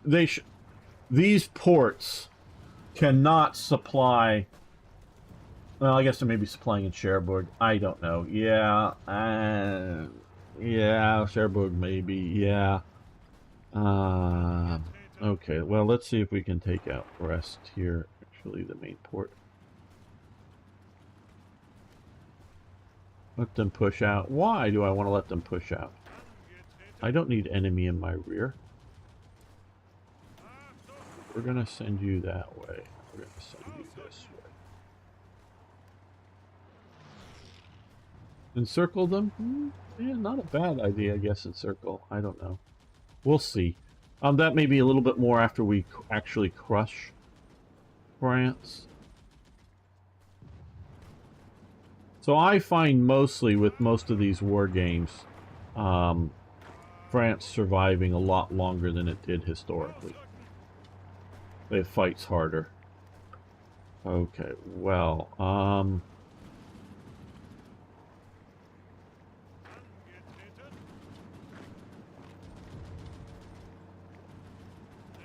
you gonna go there? Armor unit go there. Armor unit go there. Motorized unit go there. Motorized unit go there.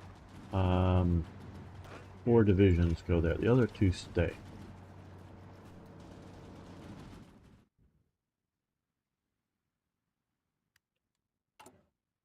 And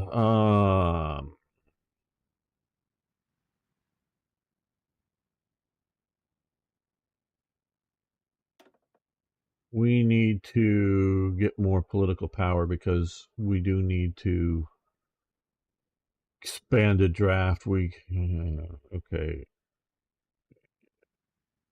It should be probably an expanded draft by now. I think they're giving me way too little political power, or things that are costing too much political power than it should. However you want to say that. Get a bunch of free British equipment. Yeah, I hear you, Toy. And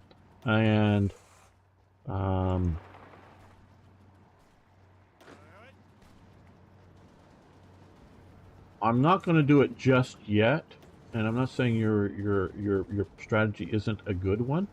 I think it might be a good one, but I just want to take out France first, and then okay, we're pushed into here. These guys are across. I want to connect up all this railway, so we're going to go this way. I know that doesn't look like it's connecting railway, but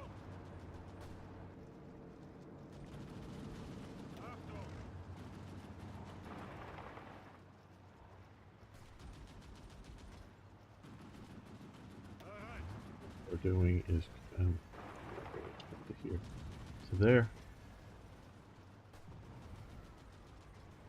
and we're gonna let them organize up a bit.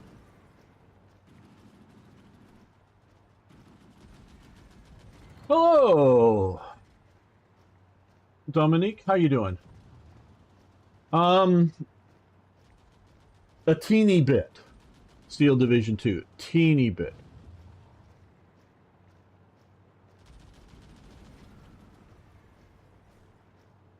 Ari, can you tell me how to find out, I think there's how much support, what's the surrender progress of France? I don't normally care about that, so I don't know where to go looking for it. So if you want to tell me where it is, I'll show it happily. Arno wanted it shown, but he couldn't tell me where it was. How to do that. And so if you want to show, if you're talking surrender progress, just let me know how to do that. Yeah, that's still a possibility, Toyjet. Multiplayer Steel Division 2. Click the artillery explosion under the XP. Here. Okay. Where's France? Why am I not seeing France? French Republic. Okay. Okay, they're 97% towards capitulation. So there you go. Thank you, Harry.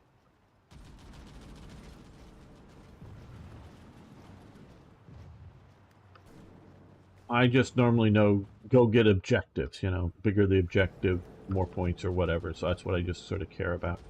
Okay, pause. Yeah, we're going to try to jump this river here.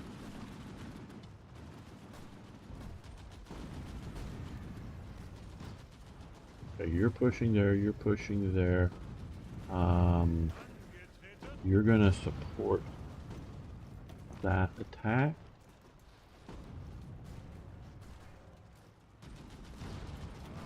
You're going to attack down here.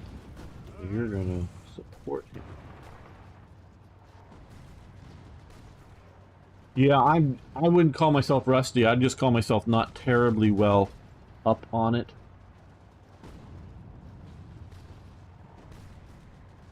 How to close the enemy is to failing. Like an actual commander that, yeah, I just, you know, I'm just trying to win. Meaning I know to take, you know, Bordeaux and, you know, Nantes and other major cities and destroy the enemy's armed forces. I know what will bring victory, so I'm doing it. What will bring victory. And not really caring, like you say, exactly what. Yeah, let's just push here. The details of how close they are to surrender.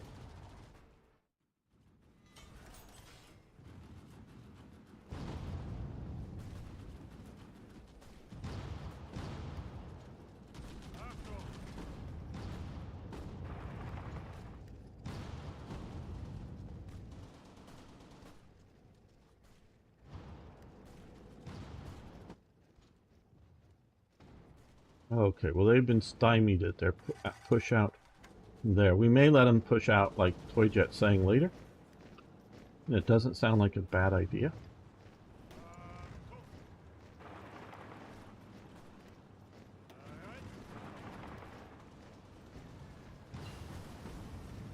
Okay, the Aus J is completed.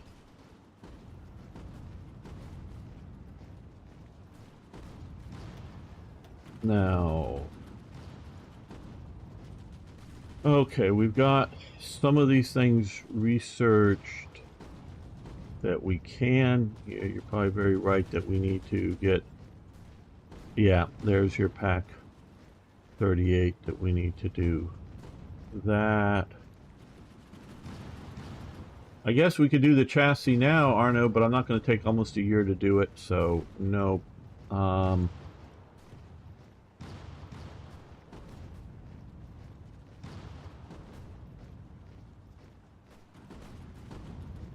We'll do that. Well, let's look at, this time we're looking at this and that and that. Okay. So I do want to upgrade my army of tanks here. Again, political power is being used for way too many things. I don't.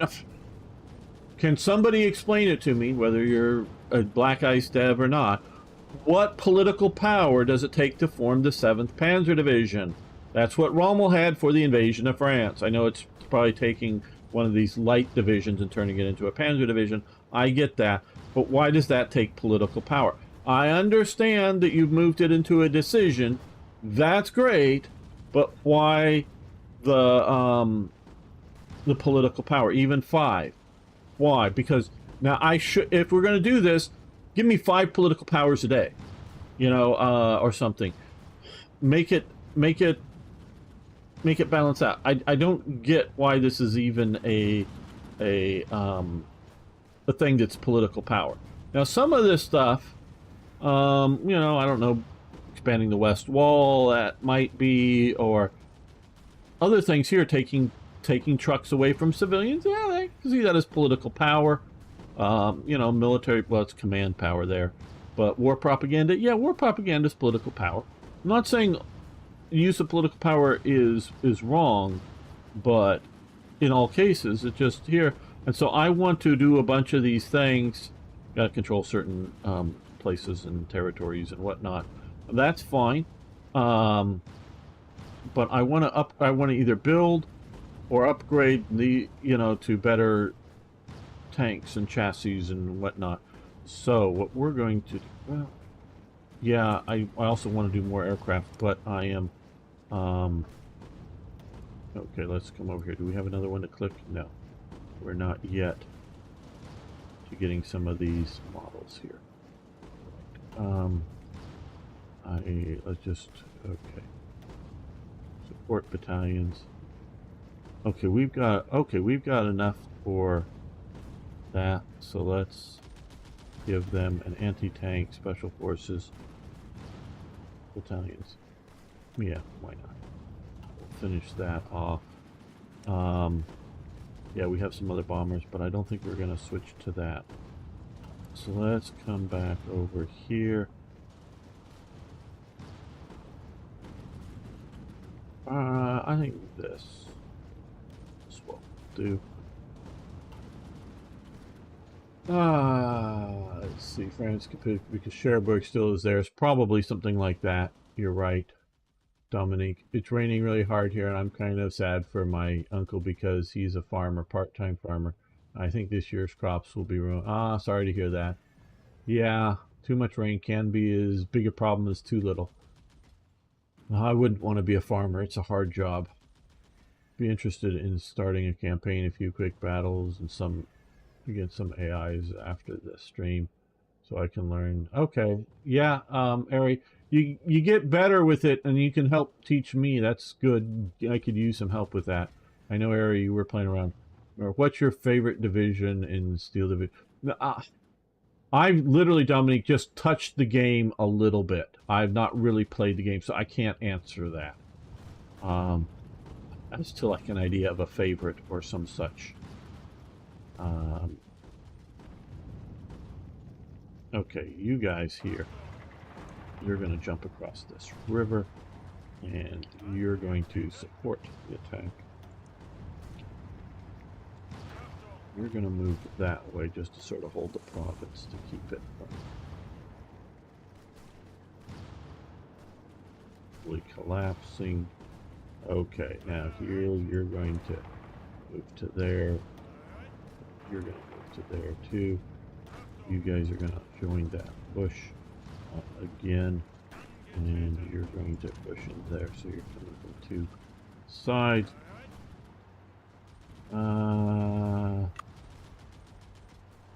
Yeah, you guys are going to push that way, and you're going to help them. So hopefully we can trap a couple of divisions up there. Would be nice. You guys are going to push into there, and you guys are going to push that way. Counterattack there. Steel industry research is finished. Very good.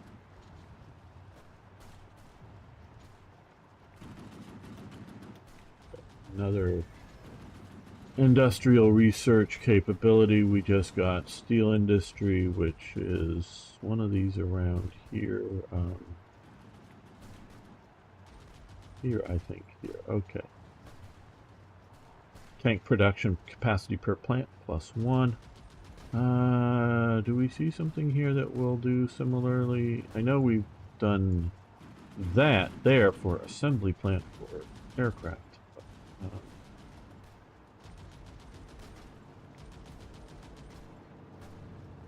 I want all of this. We have to make choices as to what takes priority. Division attrition down. See, this gave me a little bit more stability. Looking for things like that.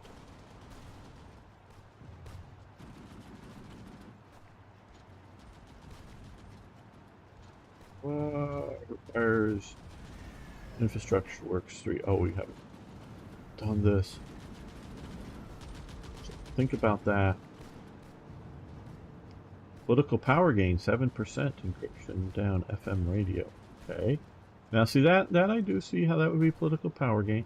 Okay, well we're almost in 1941, and I am very much worried about synthetics. I'm worried about fuel. We are currently positive on fuel usage. Army fuel capacity, that is also very good. 55 days, 220 days, 111 days. Now we can come over here. We could division recovery rate, antibiotics, that's nice. Construction speed down, but production capacity. Air production per assembly plant +1. There we go, 168 days. That is the one we want to do. There are lots of worthy of being favorites, but most base division is the Polish Home Army. Okay, just some guys with rifles and a couple of stolen tanks. Well, not surprised you would say that, Toy Jet. Seen some funny videos about them, literally no equipment. But what do you say, Toy? Want to give it? Yeah, if you guys can learn it, then we can get together and play it sometime. Maybe not on the weekends. Maybe some other time. I don't know. You know, to play it. Push down in here. Do I want to try to grab? No, we don't have supplies. We'll hit that guy and support that attack. Support that attack. So we're turning that around on the motor division. Because we could maybe go back to like a Friday multiplayer game or something. Whether we stream it live or just play it and record episodes and put them up later. You know, things like that can always be done. Okay.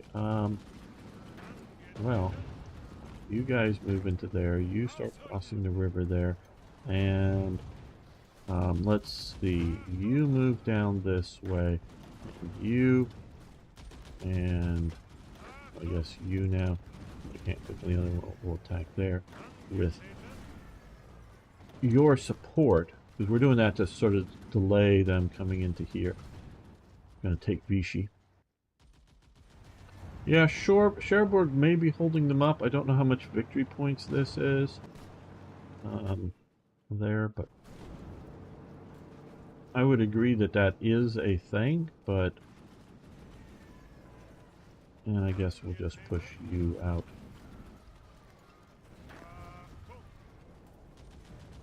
Here and just sort of broad front with allergy.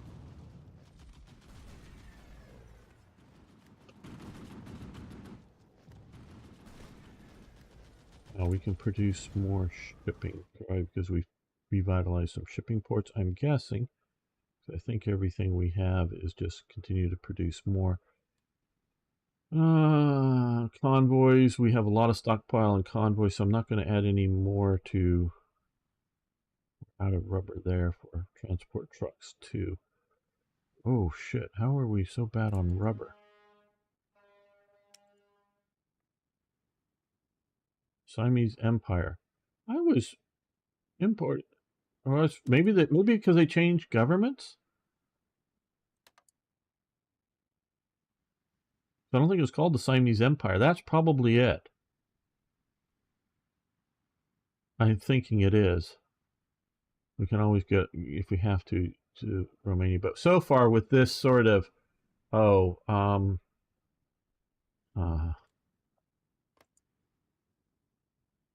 let's, is that going to stop? I don't want to supply via the sea.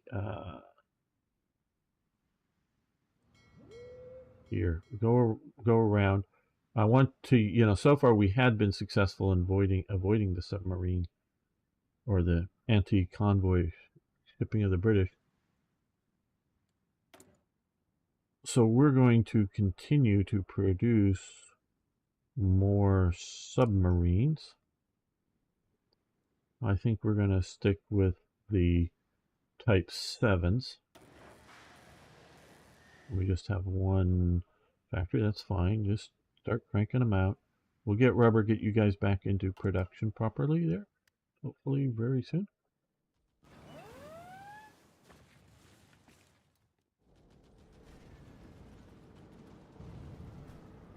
So yeah, this is sort of a broad front strategy, I would call this, but hey.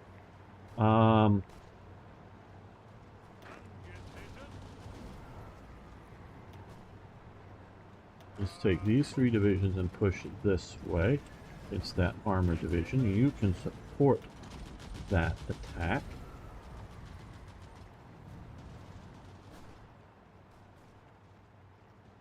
Okay, yeah, you guys just move down into here. You move into there. You move down to there, and you move to there.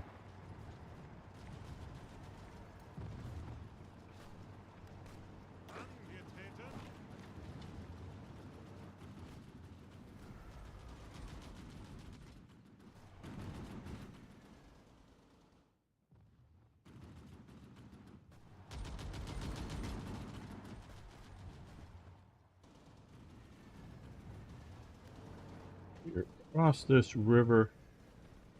Maybe a bit too across the river here. Let's secure that. You can support that without actually going there.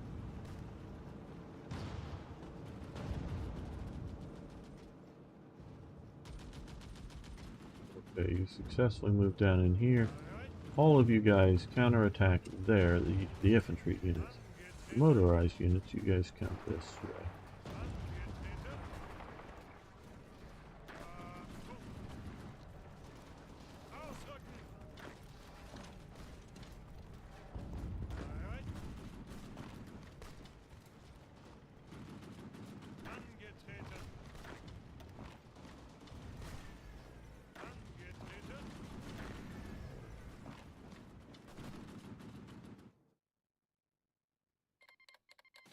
Okay, well, there we go. The French Republic has capitulated. We've gotten 3,500 trucks, Renault, and that, I don't know that number, but Germany got lots of trucks from France. 100 rail engines, very good.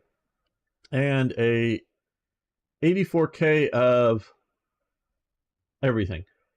Mas Model 36, those are the 7.5 millimeter bolt action rifles, the last largely adopted, shall we say, bolt action rifle that's a full new design. Where like the 98K, Mauser German rifle, that's obviously a pre-World War I design that's just, updated after World War I, and there's other minor updates after, even during the war.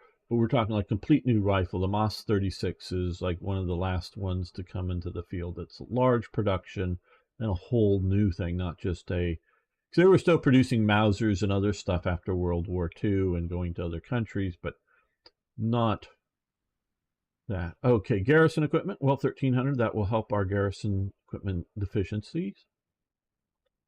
Radio equipment. I don't know that the French had 2,300 radios, but whatever. Handheld anti-tanks. Yes, they had some of those. Okay, recon equipment. 37 millimeter 1916 infantry guns. Why do they have 75 millimeter infantry gun? And I don't know. Parentheses, I don't understand. I know what the 1 pound, what the Americans called the 1 pounder during back in the time was the 37. 263. That's getting close to the. I don't remember the exact number, but I think it's more like 300 or something. FT-17s. 218 B1, the B1 chassis. I think that's like the B1 BIS, the big French tank with the 75 millimeter down the hole and the smaller gun up in the turret. Bunch of machine guns, recon equipment, warfare equipment. Okay, all kinds of stuff. 96 H-35s. Those are the sort of remake of an FT-17, but with both a machine gun and a 37 millimeter gun, and 112 R-35s. Now, they made a lot more R-35. Well, there's 112 to 96, so they made a lot more than that. Don't know the captured numbers and effective. D1, which are another light tank. So we've got lots of light tanks, some of them crappy. Okay, so 25 FT-17, which are different than the FT-17 31s. I don't know what the FT-17/31 specifically is. One FT-17 had a machine gun mounted in it. Another FT-17. The names are used slightly different.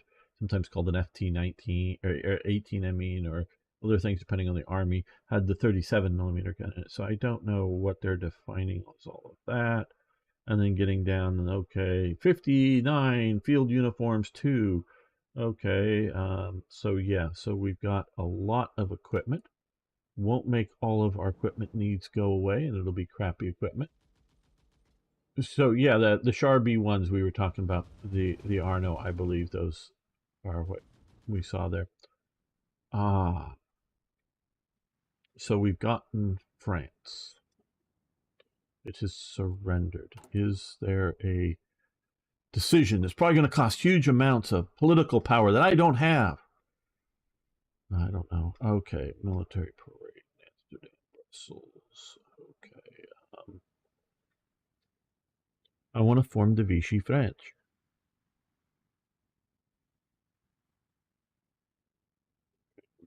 German Reich. Well, I think we're going to end the episode here. Not the live stream, just the episode. Because this is a good ending point to an episode that we've taken out France. We still have a Cherbourg situation to deal with, and hopefully we will have events for Vichy France showing up, because I don't want to occupy everything. I don't know if we can see here, Italy has moved in pretty good and doing reasonably well, and reasonably smartly. The British, it looks like, though they're still fighting in Greece, but they're being effective, meaning they're pushing in. So I want to thank everybody, but particularly Tim Strongarm, who I think may still be in chat, Niagara, Timothy, Toyjet, who is in chat, Gary, Garrett, Marcus, Folk, and of course the great Hoffmanator for support over on Patreon. But everybody else, if you just, lick the like button, it's tasty, and post a comment below, it really helps. See you next time for more Hearts of Iron. Okay, good. Time to save this, and hey, Frog Eyes. Okay, we'll let some time go. No problem. I'm just saving this here. I just figured there might be something popping up in the decision tree. No big problem. Frog Guys knows this mod much better than I do, and I thank you for showing up. Okay, we got some Irish units. Hey, Frog Guys, do you have any idea why the Irish joined the war? I know I definitely didn't invite them.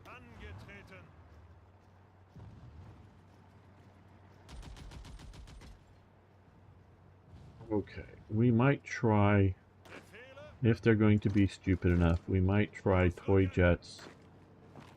Let them out. Okay, we're gonna...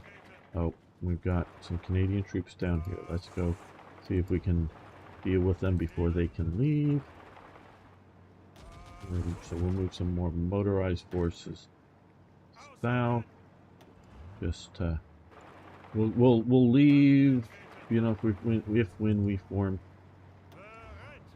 Vichy France, but we will move now.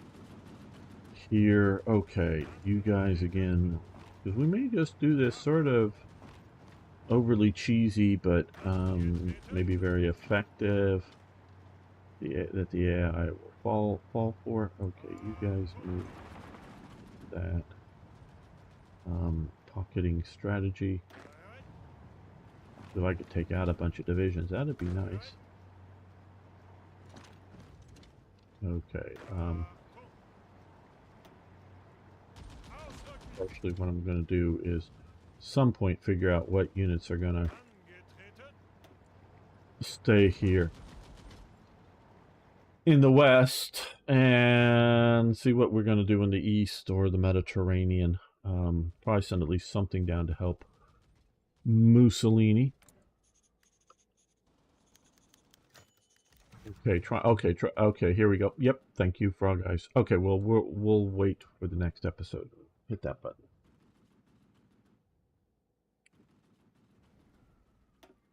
Welcome back, fellow armchair generals. This is Gamer1745 here with my continuing look at Black Ice for Hearts of Iron 4. So far, I'm liking it. Yes, with everything I have quibbles. That isn't really the point, and I always hope my quibbles will be answered, but I am so far very much enjoying the game. If anybody from the dev team hears this, good work so far. If you're new here, I hope I'm earning your subscription. And everybody, if you can, lick the like button. Tastes different for each video, so you only need to lick it once just to see what it tastes like. So, yeah, if you do that. And what is Frog Eyes saying? It may have been a focus done by either Ireland or Britain. Yeah, to me, that is so historically unrealistic that without a German declaration of war or some really strange thing happening, we could war game out how Ireland might, but I don't think it should. I mean, again, if we and I don't see any conditions, with France still in the war, Ireland would want to be at peace. They're not feeling that threatened by Germany. In fact, they might be wanting Germany to take the British Empire down a peg or two still. So I don't know. British good decision to try to get the Irish in, don't they? Well, but it should always fail. I mean, meaning the AI should always say no. So if you're a human player, you might say yes, but AI should say no. Okay. Our victory in France is nearly complete. The French government has asked for an armistice, and our diplomats have prepared terms which they have agreed to. They will retain control of southern France while we are free to occupy the rest. So we can do the second armistice at Compiègne. Not a bad photo. I think it's colorized. Pretty sure. I'm not absolutely sure. But you could have put a nice photo of Compiègne. They're probably black and white. Well, they have some color photos of Compiègne too. Should have done a Compiègne photo. But yeah, conquering Germans going down a French street, that isn't bad. Or you can do all. Now, let's talk about this shortly. Arno, you don't need the Atlantic Wall until the Americans show up. So historically, why was this worthwhile to Hitler? That's sort of where I was going to get into. We were talking earlier in the stream, I think before ZZ showed up. Yes, I'm doing this live. You guys watching it later, cool.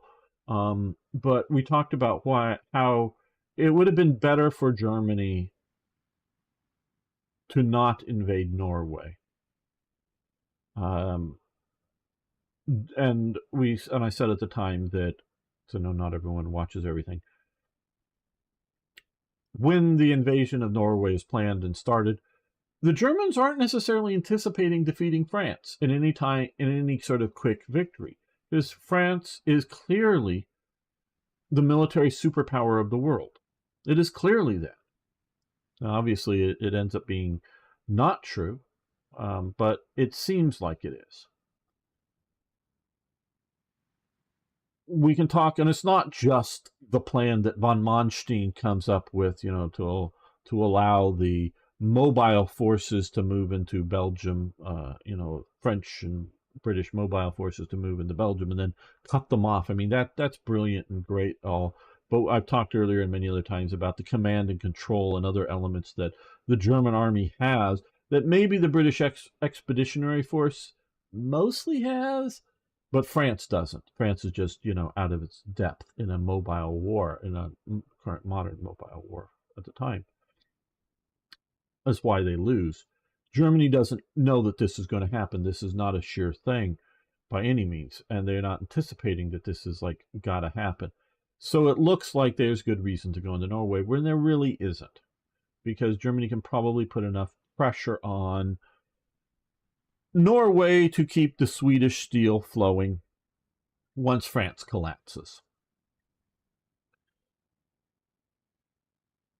Now, Vichy France, and even whether historically, but also potentially in the game. Germany occupies, let's just say, roughly half of France geographically, roughly. Probably about 70% of the population they occupy of France, and easily 70%, 80% of France's industry. France's industry is sort of in the northern part of France, at least at this time. This is very rural, and a lot of these areas down here are somewhat underpopulated. Paris is sort of the mega city. Yeah, there's some other big cities down here, but it's a huge part of the population. Now, Germany has unexpectedly won the war really fast. Now, it's sort of like now the lion, jumps on the back of the elephant and bites its teeth into the elephant. And, just whether this is, or could be a rhino or whatever, doesn't really matter. but let's just say the teeth doesn't really get into anything vital. It's wounded, but it's not like a big gush and glue. It's not near any major arteries. It's not, it's not going to kill it. Not going to bring it down. Now what is the lion going to do? It's riding on the back of an elephant or a rhino or whatever, and it's sort of hooked on. What, oh my God, I was successful. And the elephant's looking for a tree to go rub against to knock this lion off of, So, it's caught, the lion's caught something it doesn't know what to do with. Well, that's sort of what the Germans are going to do. There are millions of people in France, and how are you going to control all of that? They're nowhere near set up, as in a security state apparatus to go do this right now. They're not set up to do this. They quickly start scrambling to do it, but at first it is very much a military occupation. Just and I've been trying to collect more information about the Germans running around trying to collect rifles and artillery pieces and tanks and whatnot from, everywhere. But there's lots of maybe not tanks or aircraft, but a few prototype vehicles are disappearing, after the French collapse, that mysteriously come out of hiding after the Allies have taken over. Prototypes to then become manufactured in the 50s, stuff that they were developing that they hide away. But, but people are taking, farmers or soldiers are just taking off their uniforms and becoming farmers again and disappearing with their guns. So how do you control all of this? Well, the best way to do it is get the French to control it for you. Hitler, yes, he's a nutter. Okay, we're not discussing whether Hitler has not. I mean, later in life he loses touch with reality. Yes, but at this point, he is very much in touch with reality. But he has nutty ideas, and yes, he's evil. I mean, he's both evil and has nutty ideas. Unlike, well, Himmler is also evil and nutty and whatnot too, but Himmler wants to see a pan-European grand empire with the Germans ruling over it. Hitler wants to see a much more of a German exclusion zone, meaning they even talk about, how do Berlin fashions not Paris fashions? Women don't pay attention to what they're doing in Paris. Check out the Berlin fashion designers. I'm not a fashion person, but they don't look like they don't look as stylish. And I sort of like 1930s styles for men and women clothing. But they don't look nearly as stylish to me as the French does. So some of the stuff is sort of counterproductive, shall we say, it doesn't work out. Women still follow Paris fashion and whatnot. But Hitler really wants to sort of separate out the Germanic Aryan race as its own sort of separate thing, and does not want. We can talk about what's going to happen in the East, and I'm going to stay away from. I mean, it's brutal and negative and all bad and all that, but and he definitely wants to expand territory. And again, there is not within the Nazi hierarchy. There are multiple views, and I don't know because now Hitler's view. Hitler likes to have people with competing ideas in different organizations competing with each other, and to see how they work out to then which one he picks. I think, again, Himmler sort of wants to have an SS or Nordic German aristocracy ruling over Eastern peasants that are strict non-miscegenation laws, meaning you don't have sex with the inferior peoples. And so just sort of, a German aristocracy, where I think Hitler and some of the other guys are thinking, remove these people, whether into a camp to disappear into the camp, you know what I mean, or whether just to ship them further east, or probably a mix of whatever, but remove the people and have Germans living as, blood and soil, just the Germans doing the German thing and not being an elite ruling over others, because I think he sees that as sort of corrupting. But I'm not saying that what would have become, because but Hitler does change his mind over time on philosophy and things. So it isn't just one thing at one point. But Hitler, in my opinion, does not want to rule over France. Yes, and they do take back the territory lost at the end of World War One, and Hitler very much may be willing to take over eventually places like, the Netherlands and maybe up into the Nordic states.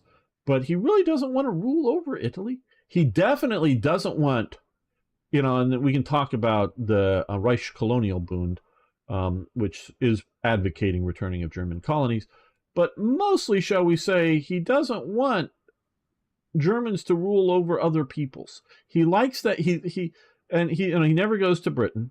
He's never seen the British Empire up close, but he likes his sort of idea of the British Empire ruling over the inferior peoples of the world. And this is Hitler's nutty idea, not what I think or think that they're inferior. I'm just, again, I want to caution, because sometimes people are new and maybe thinking what I'm saying is what I believe, not what I'm trying to interpret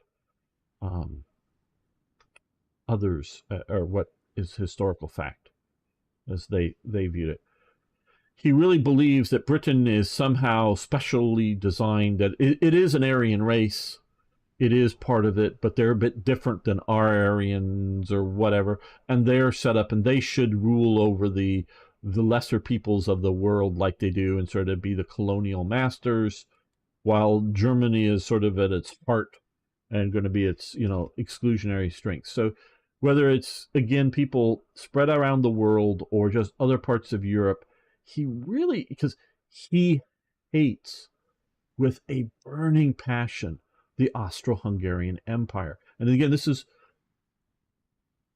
I look at this, and so I'm interpreting Hitler here to some degree, and not just necessarily what he either has written or what he has, people have recorded that he says.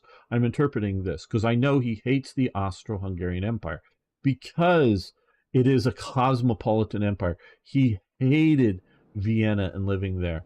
Now, maybe a lot of that comes from him being out of work and living there, so he hates that being poverty. But he looks around and sees lots of non-Germans. Vienna is, a very mixed culturally place of the Austro-Hungarian Empire, not of the world. It's not like London, who has, back in the 1940s, only a smidgen of it compared to what it is now, but people from, all over the British Empire living there. He sees this as Vienna, and as part of the negativity that he has towards Vienna is all these other non-Germans, Hungarians and Czechs and Slavs of whatever, and, Italians from, Italian possessions or, whatever, all living in Vienna, and he hates this. So I'm, to some degree, interpreting this idea that he does not want this for Germany. He does not want a German elite intermixing daily with other peoples, even, genetically or just culturally and socially. He wants it exclusion. So I don't think he wants France. He may want to push the borders even more than they did at some point. He may want to push out certain peoples from certain areas, but he does not want France. Now, so France is going to get to exist. So like I say, you want the French to rule themselves. You want the Paris police to maintain public order so that you can have your parades, and they make sure that no one snipes at the guys in the parade, and maybe not, just everybody calm down. And also to give the idea of, well, why shoot at a German sitting alone by the side of the road, after occupation? Why? Because if you do that, they may go pull 20 people out of various homes, or just, they do that too, especially later, but they may just take 20 prisoners, not necessarily like, maybe hostage prisoners, just go take hostages. They do that. And I don't know. I know this all happens at somewhere in the German Empire, not necessarily always in France. So don't take this exclusively as France. But they'll either take hostages, or they will specifically have round up people that are likely to cause trouble. like known communists, known socialists, known whatever. And so one of the tactics is if, somehow after occupation, a German soldier winds up, shot or stabbed or whatever, they'll go pull a bunch of people out of prison that are not, again, not thought of as like low criminals, but just people that are been collected, and shoot a bunch of them. So why do that if you believe in, 5 years or so, when the war with Britain is over, Paris will be liberated simply because Germany will leave, because Germany is not going to stay. Germany has no, and I believe, now things may change. Hitler may die. Well, obviously he does, will die eventually, but Hitler may have been assassinated. There were attempts, obviously, about those, some of them. He could have been bombed. There's all kind, just health reasons. He could just die, and that whether it's Goering taking over or somebody else taking over, the Nazi state could become very different than it would have been under Hitler. But I see it under Hitler. He doesn't want France. So why die for Paris when you're going to have Paris anyways? And the Germans are not, and again, I do need to read Adam Tooze's book and some of the vampire economy. But for the most part, I don't see them plundering France for industrial machinery. They're definitely putting it to work for the war effort in France, but they're also trying to use French labor to do this. So they're not like, they're definitely stealing artwork, but, much of the real French national artwork is hidden away, not in German hands. Much of it is, the really, most of the really famous stuff, like out of the Louvre or whatever, is been hidden away. The Germans never get their hands on it. It's a lot of it is in private collections that the Germans get their hands on. Great movie, watch it, Monuments Men, and it sort of covers some of the stuff. But it's not being terribly plundered as what it could be, not like what it happens in the East. So why, and really in 1940 and through to 41, particularly until the invasion with Russia, and even really until 42, and the Americans are really in it, not just that they've joined the war. There's really not a lot. There's organizing going on, but there's really not a lot of resistance activity. And so, because I'll tell you, me personally, if I truly believe that Germany's going to leave in a few years, and I'm just a civilian and whatnot, I'm just going to try to keep my head down and survive. Why, I may hate the Germans, but why am I going to cause trouble if you think they're going to leave? So by establishing Vichy, well, one, you don't have to, and we'll see what happens to this territory here. You instead of having Free France happen, and which eventually it does, but it takes quite a while. You have Vichy France, Japan gets to sort of Vichy military units throughout the whole World War II stay in Indochina. Just the Japanese come in, the French just put their arms up into their arms lockers and stay in their base and wave at the French or at the Japanese, and if they want to leave their base, they take off their uniform and they go into town and they go back. They're not interred through the whole thing. And when Japan surrenders, the Japanese come to the Vichy, or I don't know, French forces that are there. I don't know if we want to call them Vichy forces, and surrender themselves to the French that are, whether down in Saigon or up in Hanoi or wherever, surrender themselves to the French. Through the whole of the war, they're not interred. They get food from the local things. They're not things. So they're not locked up. They're not put in concentration camps or prisoner of war camps. They're just there, and they get to keep their arms. Or if Germany had won the war as it appeared in 41, why die for? Well, lost cause. But, look, I'm contending, and I do believe that if if the German people are going, I mean, if the French people are in mass going to fight, Germany can't effectively occupy it because it's just too big of a guerrilla war. If you're going to turn into a guerrilla war, if you're going to do, you know, a Vietnam or an Afghanistan or whatever you want to call it, and you're going to do that, it is not a lost cause, because I don't think it is too big of a population for Germany to control. That's what I'm arguing here. And, you know, so whether it's a lost cause, or even if you think Germany's going to lose, but whatever, you know, why get into it? Now, as the war goes on, there is various motivations to get the French people fighting, you know. In 1940, now obviously this happens earlier in 1940, and then through the first half of 1941, with the banning of most political parties, the Communist Party newspaper gets to keep being published, because Stalin says, Hitler be good, you communists, you support the Hitler regime in Paris.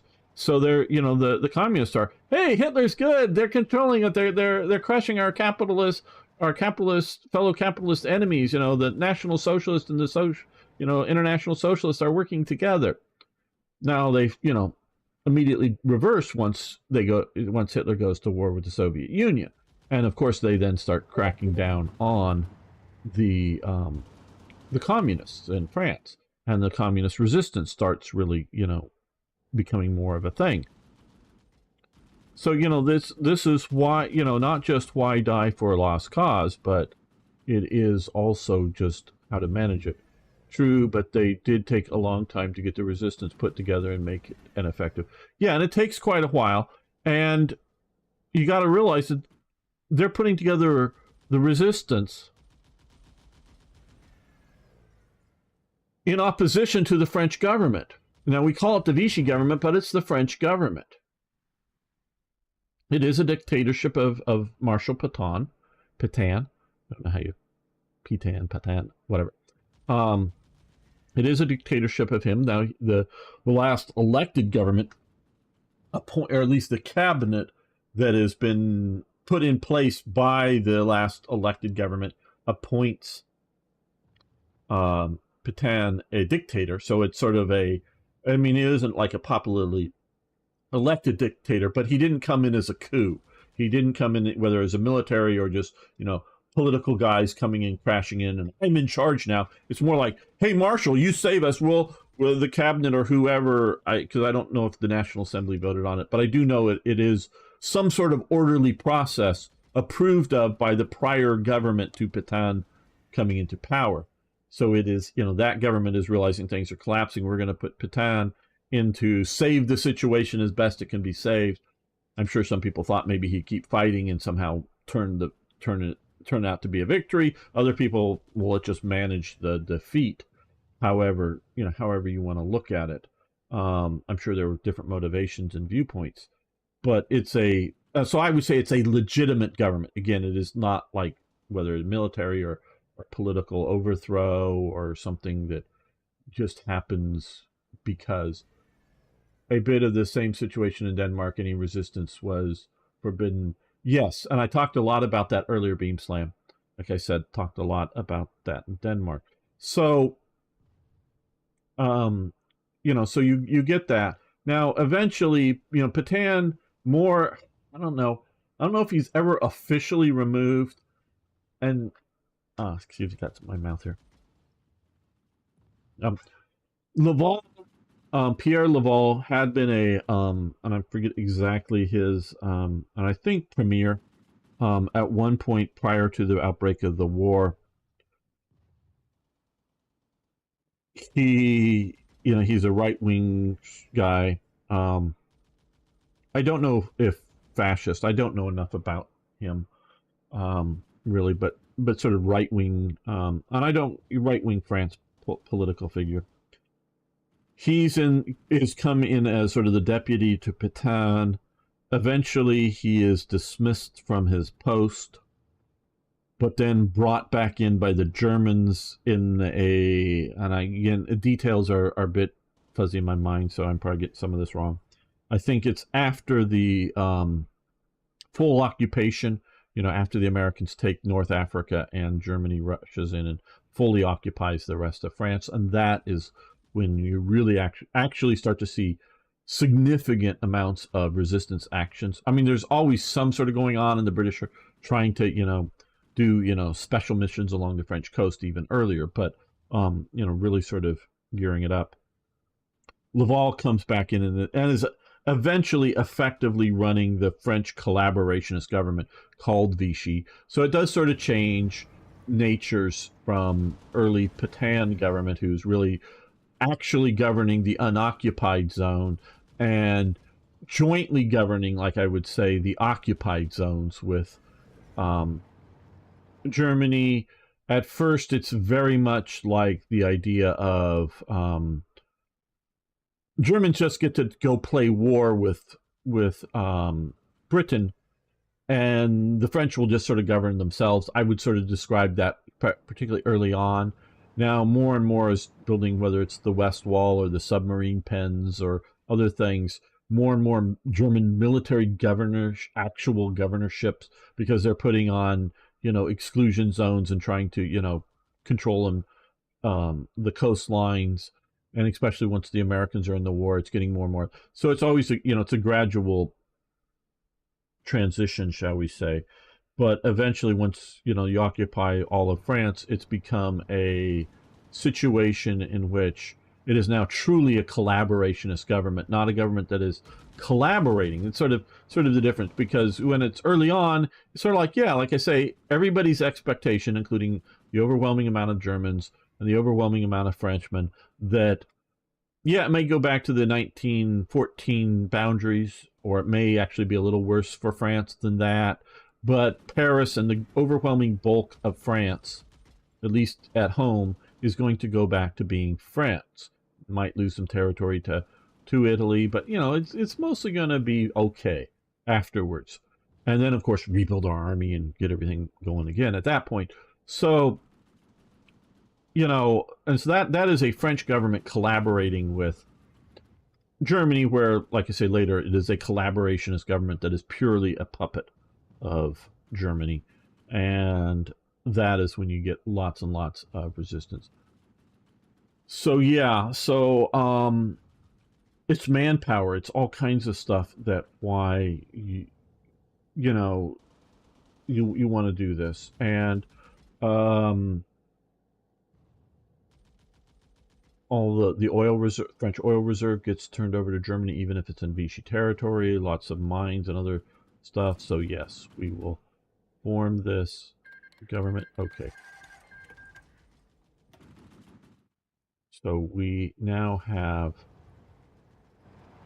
this. Okay, well, that Irish unit that we were going to go down and fight is no longer visible, so we probably can't go fight that. So, well, you're already heading out. So let's head you north here. Let's head you that way. Let's head you back out. Yes, so we're getting out here. Okay, well, Italy has lost its French colonies, or control of the French colonies down there. May be good for Italy in that it can now focus. Oh, we have a landing here by the British. I presume it was a landing. Italy does have some forces back here. They're being pushed. How interesting.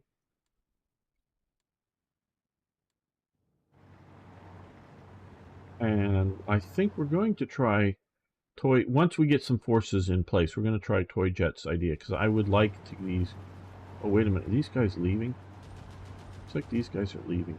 I'm going to right now retreat. Let me just retreat from here, because I would sort of like to try that to eliminate a few British divisions. Looks like the Italians got to keep Corsica. All right. And I think we're going to end this special episode here. Yes. Hello, General Scaven. Good to have you here. So I want to thank everyone again. Hopefully this was an interesting talk on France and the end of France major resistance. We'll be back next time for more, yes, even more Hearts of Iron. Okay, guys, well, I'm going to save this and be right back, and then we will make at least one more episode. So, everyone, just hang loose for a moment. Be right back here. Let you look at the pretty picture here for the moment. No. Just stay down, pretty picture. Examine the war, watch the airplanes fly around. I'll be right back.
Almost back. Almost back.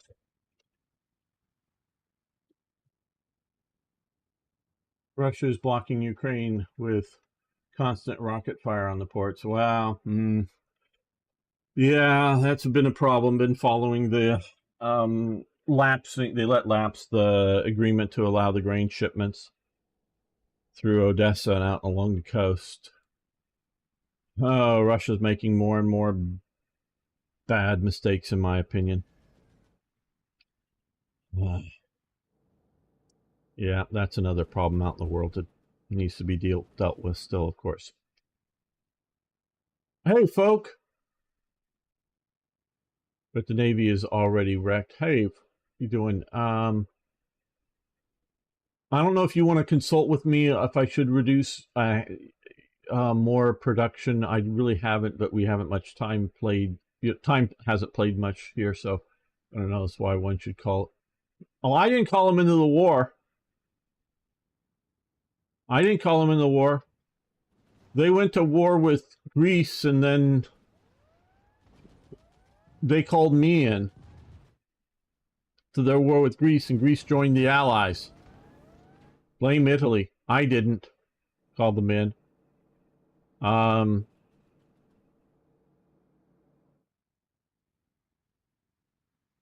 I think Italy should not be allowed, not allow the national focuses or decisions to happen about the invasion of Greece or any other invasion beyond Albania, and obviously they start the game at war with Ethiopia until they're in World War II.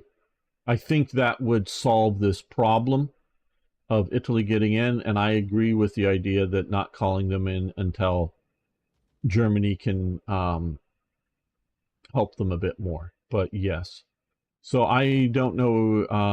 So I'm going to start making another episode here. And if you want to, I'll show it on screen. And if you want to tell me what I should reduce in production, I know you did some stuff, but I just haven't looked at it this morning prior to getting this going here. So sorry. But good to have you here.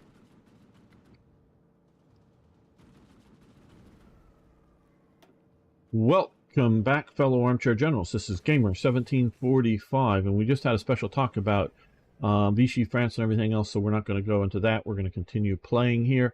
But before we get started, I want to thank Tim, Strongarm, Niagara, Timothy, Sutoyjet, Gary, Garrett, Marcus, Folk, and of course the great Hoffmanator for support over on Patreon. But everybody else, all I ask you to do is lick the like button. It's tasty, and post a comment. Comments really do help. So if you can post those, that would be very nice if you could do that. So we are going to now, I don't know if folk can take a look at this, and he posted some stuff, and I looked at it, just skimmed through it when he first posted it, but this morning before getting ready to play, I did not look at it. And now we've taken out France, and we got lots of equipment there. Now some of it I'm sure is junk, though we've helped with that by like 1,300. Some of the equipment I'm sure doesn't really matter. Like one thing I do think he said that I'm way overproduced on wagons. So let's see how many. Okay. What did I have on an SSD now, along with my 200? Oh, well, good. SSDs are very good. I'm using them exclusively on my new system. I may get for storage some old HDDs to store old videos on, but okay, I think for the moment, now I will, if folk does want to comment, I will take his comments into account, but I think we'll go down to just 2 on horse transport.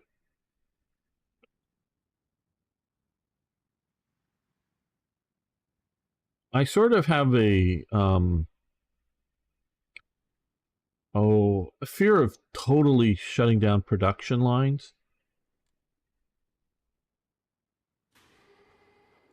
Not that I won't do it, but I just sort of kind of in the back of my mind think, well, we should keep producing this because attrition, and just at least, like one factory line. But I don't know, maybe we've have so much, not that we can't start back up something like cavalry equipment, but we're looking for recon equipment. That seems like a lot. 2,100. I don't know foreign equipment, and a lot of it is German. That's good. So let's go down to just one factory of recon equipment from 10. Yeah, let's do that.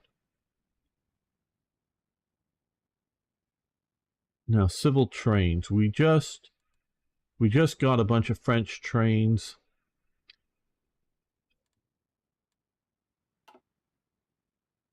Do you like or know the band? Oh, yes. Yes, I know of Sabaton as Skaven, and I know Toyjet here is a big fan. He's actually gone to a Sabaton concert. I like them. They're not my favorite type of metal, but I do, music, and I do like heavy metal. I'm a bit more of a hard rock kind of guy, but I do like heavy metal, sort of like my second favorite, if you will. But I really like their songs. I don't constantly listen to them, just a little. I like their music quite a bit, but like I say, that they're not in my top 10 bands of all time, if you know what I mean. But they are good. Oh, I was looking for my needs for product or trains. Okay, we haven't lost bombing. Okay. How many do we have in production? 2. We're going to, I think, keep this just because Eastern Front, and we might need to start producing more trains. Lots more trains, maybe. Handheld anti-tank. Do I have 2 handheld anti-tanks? I could have already had one and added another one.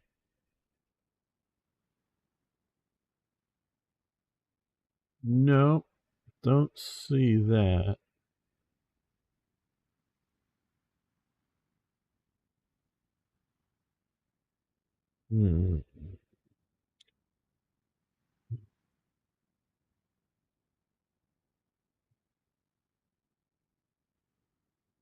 Local blitz. Okay, now we're back to that. Okay, well, it looks like, we've gotten, I think, some more assembly plants here in France. Let's,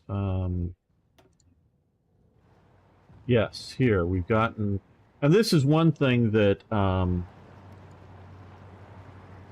did happen is a lot of component manufacturers, maybe not so much assembly plants to produce, that assembled a lot of German fighters or bombers were taken in use, but component manufacturers were definitely used throughout there. Cancel motorcycles. Okay, I will trust you on that. Where are they? Okay, we will cancel that. Get rid of the BMWs. Cancel the 35. Well, should we change it to something else instead of canceling it? Is it worth...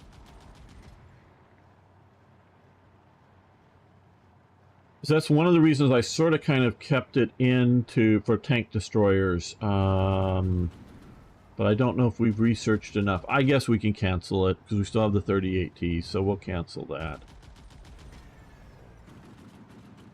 What do you think about Romanian Hoi 4? Some people don't like them. Well, Romania is not that effective of a country. You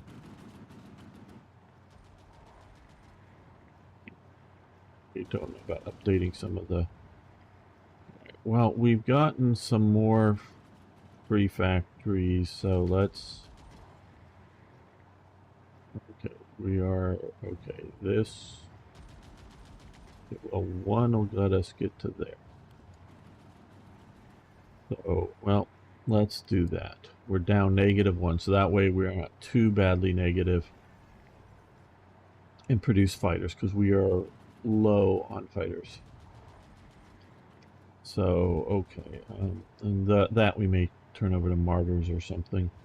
Now let's take a look at our 214 medium tanks, a little bit of crappy French stuff that I don't really count as medium tanks, and some decent German ones.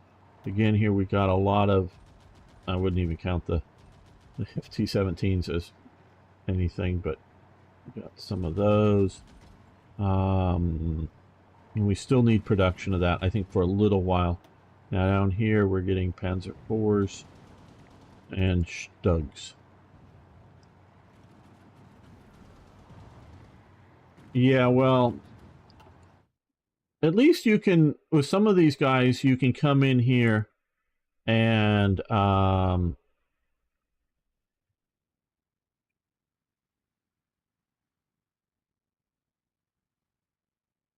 we can send an expeditionary force to help with it.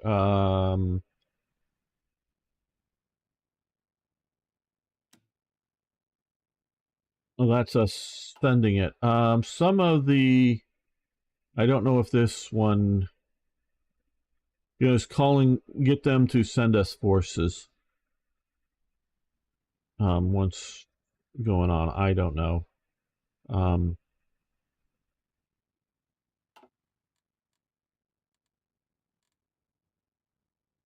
So what? Right button, gamer. Oh, garrison equipment, medium artillery. We still need a bunch of that. So let's add 2 on medium artillery.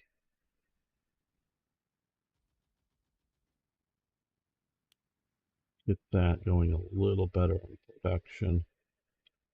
Okay, now that leaves us with just 3. So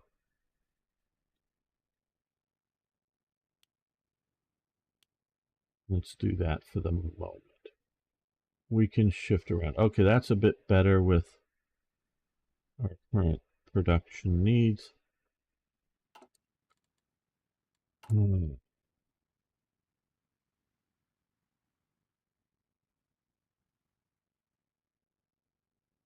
It shouldn't be costing all this. We need more political power.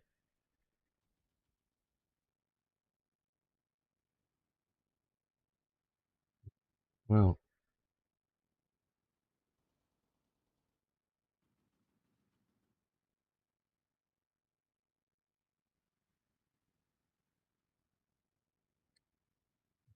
Why does it take political power to dismantle the manager? No line.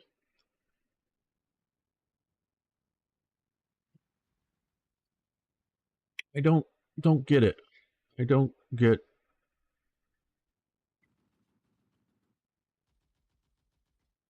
And it's 180 days of 16 factory usage. Yeah, and I see we get 60 units of cannons, but which grants AA control, land for construction speed for 180 days. I don't get some of this stuff.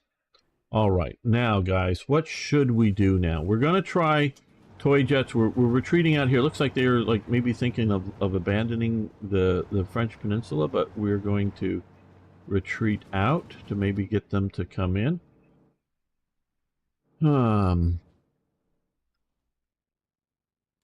Italy's going to get all of these forces back inside Italian territory here. We don't know how well the Italian Navy... Well, they sunk some British... No, these are not sunk. Sunk will be down here. Wow, there's a hell of a naval battle there. Britain's lost some forces, it looks like. Or are these just that? Yeah, these are just that going there. So they've got lots of air power.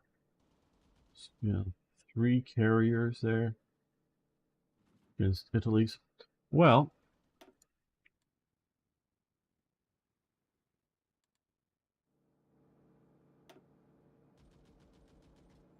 yeah, as you can see, we are desperately low on fighters. Well, let's... Okay, well, these guys probably aren't hold air wings doing anything anyways because there's no combat. We're going to hold air wings. Hold air wings. And that's sort of over Germany. I think we will continue that.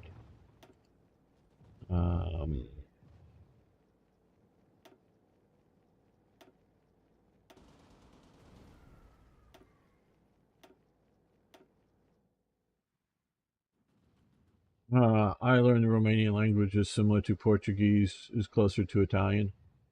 Yeah, Romania definitely has an interesting Latin language that's spelled very oddly. That's for sure. I can't really comment on how close it is to differing Latin languages, which ones it's most like. Right, okay, well. What are our reserves for? Flying boats. Heavy fighters. Oh, we got a bunch of heavy fighters. Well, we're slowly cranking out naval bombers. The heavy naval bombers. We're still cranking out these guys. Okay, so let's get these guys. Both of them we can go down to here. Let's do that because we no longer need them up here.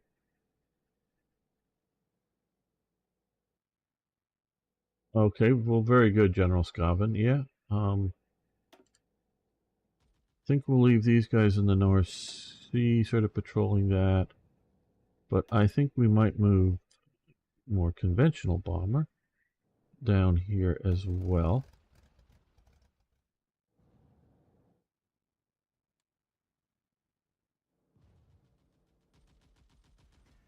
If the Italians are able to control enough of the air, that would be nice.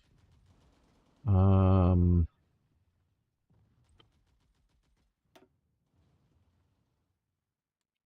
really old and outdated, so I don't know if I want to use them. These guys are sort of shot up, but we'll send them down too, I guess. We may help them out in Greece with some air power.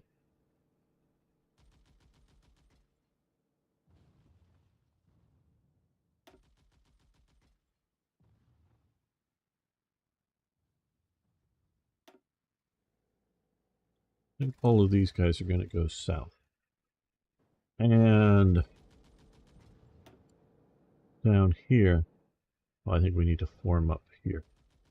Yeah, let's form up a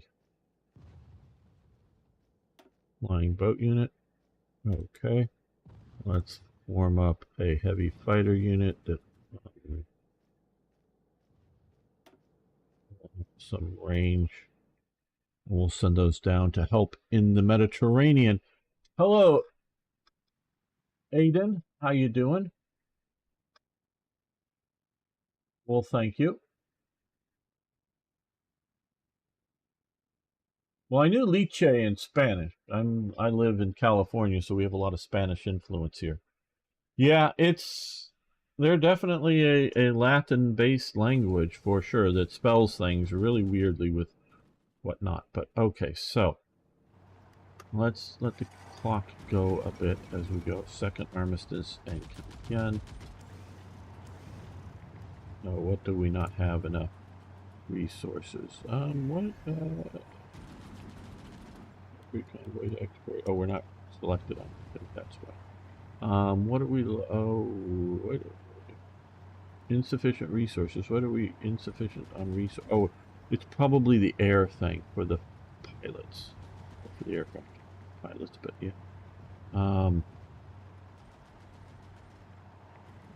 Okay. Well, we're doing pretty good on oil. So what I think we're going to do is stop importing that oil.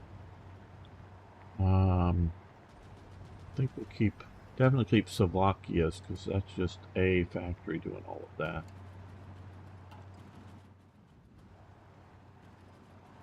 Yes, absolutely. We'll call it Romania. Right, Roman.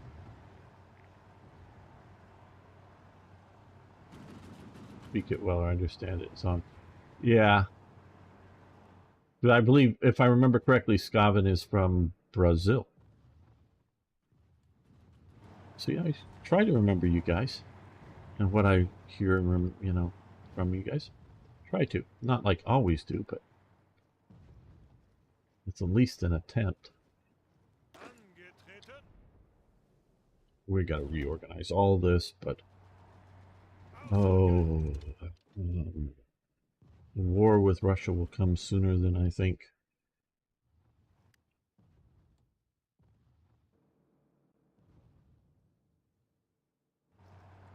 Okay, they're coming out. You're getting out here, so we're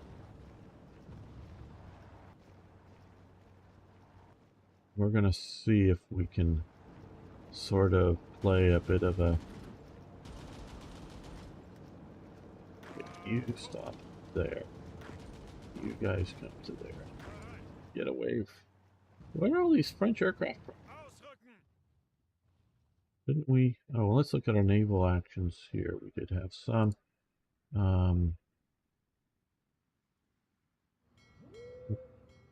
Did we? Okay. Oh, we took out a couple of convoys there. Thought we had an engagement down here, but maybe that got cleared out with the end of the French. Okay, took out a French convoy earlier. Because it's hard and faster, yeah. Reduce light truck production, Soviet resistance to the resistance. Oh, government resistance to the resistance. Oh, okay. I'm not exactly sure. Light production, you're talking, oh, light truck, I think is what you mean, as in Jeeps and Kubelwagens. I'm guessing here. Okay. Yes. Well, let's go down to 3. We could do that. We can go down to 3. Really air power that I want to do most, but we need more factory lines of that.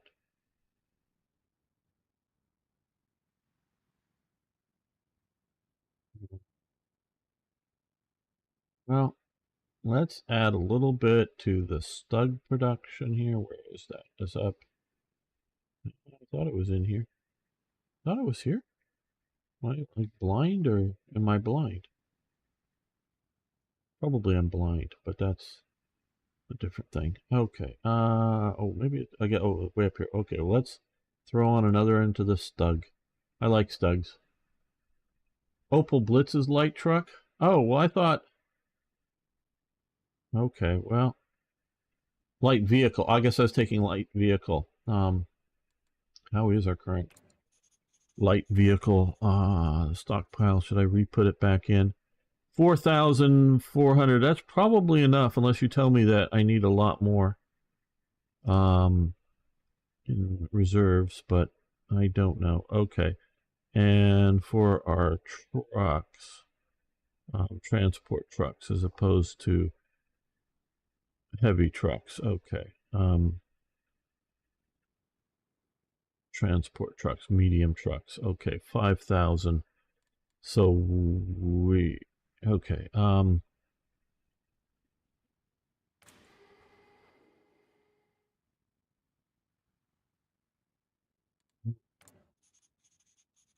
What do we want? Okay, garrison equipment. We need more garrison. We need to get caught up on garrison equipment. There's garrison equipment. Let's do that. It just takes some steel.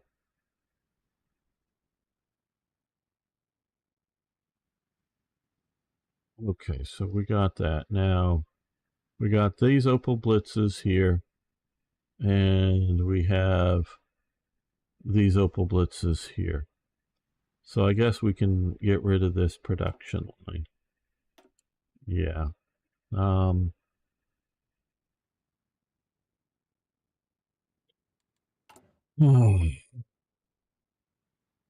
Why do these cost me my political points? Okay.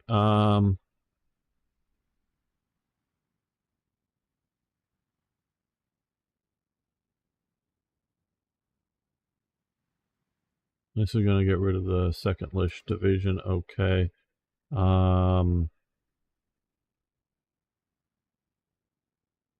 Oh, you know, one thing I don't know that we're producing. Let's just make sure I'm not before I add another line. Is armored half-tracks. I am not producing armored half-tracks. I want armored half-tracks. I don't know if I need them, but I want them. Probably do need them. But let's get 3 of those going. Okay, we got some rubber there because we reduced the number of trucks down. No, we could do a couple more. There we go. We will do that. I want to do that. Cancel art tractors and cavalry equipment. All right. We will do so. Increase garrisons at 15. We'll okay. Always think that is what is going to happen with ports and countries when tectonic plates change. Africa is getting divided in half.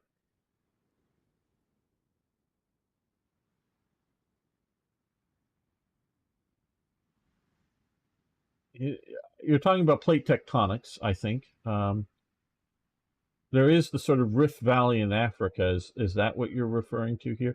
Yeah, I don't think that's going to happen within the next few thousand years. So I'm not worried about it. If you're interested in plate tectonics and the future of it, great, good on you. But I don't care. I mean, not because again, I'm not going to be around, and anybody that I ever know or whatever will be around, and nothing we can do about it. Okay, cavalry equipment and artillery tractors. You talking artillery prime movers, I guess, is what you're talking about here. Okay.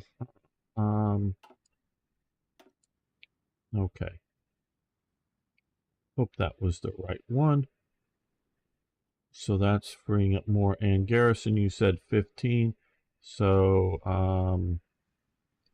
what is this? Is this 1, 2, 3, 4, 5, 6, 7, 8, 9, 10, 11, 12, 13, 14. There we go. That should be 15. Get the garrison equipment up. Thank you, folk. You're being very, very helpful. I know some of this stuff, I want more of some of these other things, but we just don't have the aircraft. I mean, one negative isn't is because otherwise we'd still have a slightly, positive. So we're using up one negative. So that ain't that bad for efficiency. We're doing very good there. I want to win the air war. And it really, quite honestly, if you can't at least reasonably contest the air, having more bombers is not useful.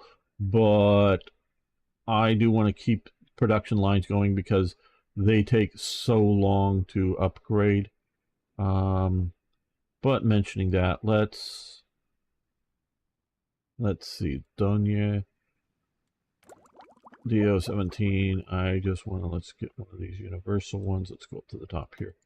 I want to look at air models to make sure I'm upgrading the right thing to the right thing that'll,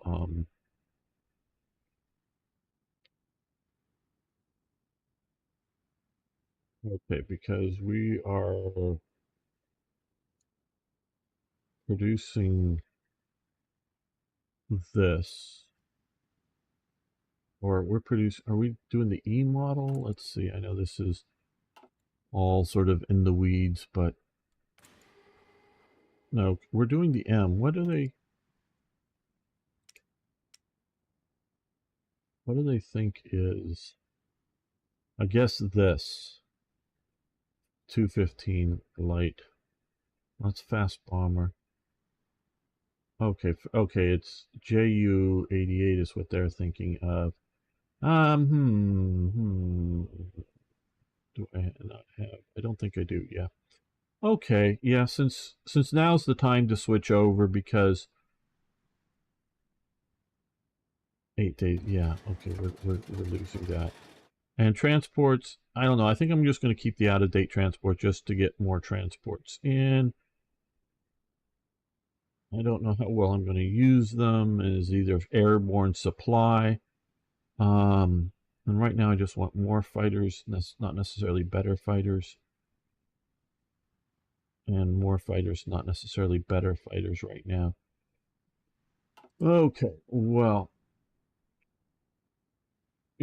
someday, yeah, the U.S. will end. All governments will end someday, but it's going to take a long time for that. I mean, plate tectonics particularly is what I'm talking. Take a long time for that to happen. Okay, flight of Rudolf Hess. I talked about this in an earlier episode, so I don't know how much we're going to go into this. Deputy Führer Rudolf Hess was arrested by the Home Guard soldiers in Scotland yesterday after parachuting from a heavy fighter. Couldn't you have... Look, I know I'm somewhat of a fanatic about this because I created my own mod and I very much do my own photos. This looks like a decent aspect ratio fitting in here. This isn't terrible. I think I'd have to redo my stuff to fit this properly, but this does look good. That looks like some French aircraft. I don't know French aircraft well, so couldn't you at least put a BF-110? Now, I would have done a lot more stuff, but that's just me. But okay. An accomplished pilot, he apparently flew alone. Well, yeah, didn't apparently. He flew alone across the North Sea, taking care to stay out of radar range before veering towards Britain. Hess appears to have taken upon himself to negotiate a peace treaty between Britain and Germany. Although Berlin has denounced him as a madman, he has been stripped of all of his political offices. The British authorities have not been available for comment. Well, okay, we're not, again, yeah, it was BF or M, yeah. BF, and there's a whole story behind Messerschmitt and switching it initially from BF to ME, but yeah, it was a 110 is what he flew in. And I did talk about how he, again, since not everyone watches every episode, I will cover this. Hess basically steals an airplane. I mean, it's not like he sneaks in and steals it, goes in. I want an airplane. Give me an airplane. Okay, so we'll talk about the flight, and then we'll talk a little bit about why he does the flight. First, so he shows up at the airport somewhere in Germany, demands an airplane. He is an accomplished pilot, but he does the super thing. He gets in an airplane at night, takes off, flies out over the North Sea and angles back in over Scotland. He is trying to meet up with the Duke of Hamilton. I hope I'm getting all this right. Meet up with the Duke of Hamilton. And he knows where the Duke of Hamilton's big country estate is. So in one night, he flies out over the North Sea, comes in, and gets over the Duke of Hamilton's estate. Now, this is in the blackout Britain. Now, I don't know how blacked out the countryside is compared to the cities. But he comes and he gets, now, he's in the definite area of the estate. And these estates are big, so technically is he on the Duke of Hamilton's land or not? But it's not just somewhere in southern Scotland. He makes it to the Duke of Hamilton's estate. He's flying along, so he knows where he is well enough. He unhooks all of his harnesses, seat harnesses, and opens the canopy, and then rolls the plane upside down and falls out of the airplane. And then pulls his parachute, ripcord once he's clear of the airplane. That's how he gets out, and then just lets that airplane, obviously now upside down, fly off to wherever, and he parachutes in. And he goes and he tries to, he wants to get, he believes, the sort of, the Scottish peasants will take him to their leader, their lord, as opposed to just turning him over to the guard. And so he believes that there's a significant fifth column in Britain. The Duke of Hamilton scooter came equipped with a 75mm recoilless rifle. Oh, you're talking. Oh, something about that French thing. I guess you're talking about the Vespa thing. Okay. Gamer, you forgot to order newly built ships for sea trials. We'll deal with that in a minute. So, this is a remarkable flight. He gets into the right neighborhood in the night, gets out. Okay. Now, the Duke of Hamilton was a member of the, what was it, the Right Circle or the Right Club, or maybe using both of those names. They were a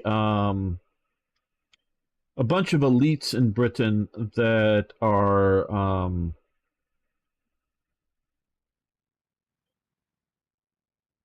of the right-wing persuasion. They very well might be anti-Semitic. I wouldn't call them national, so as a group.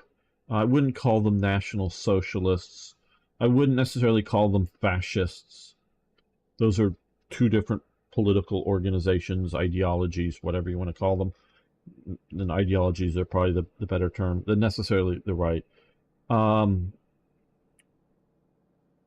definitely exist.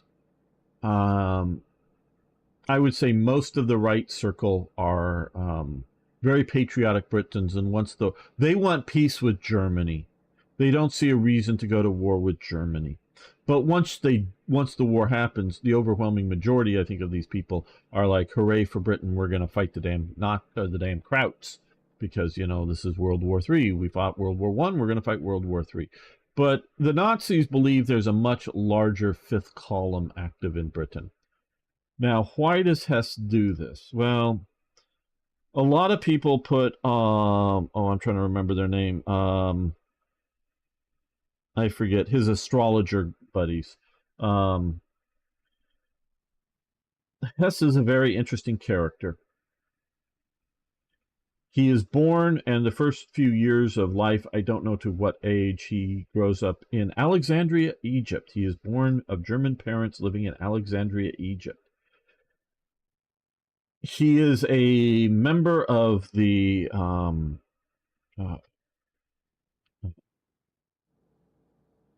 I try to think of the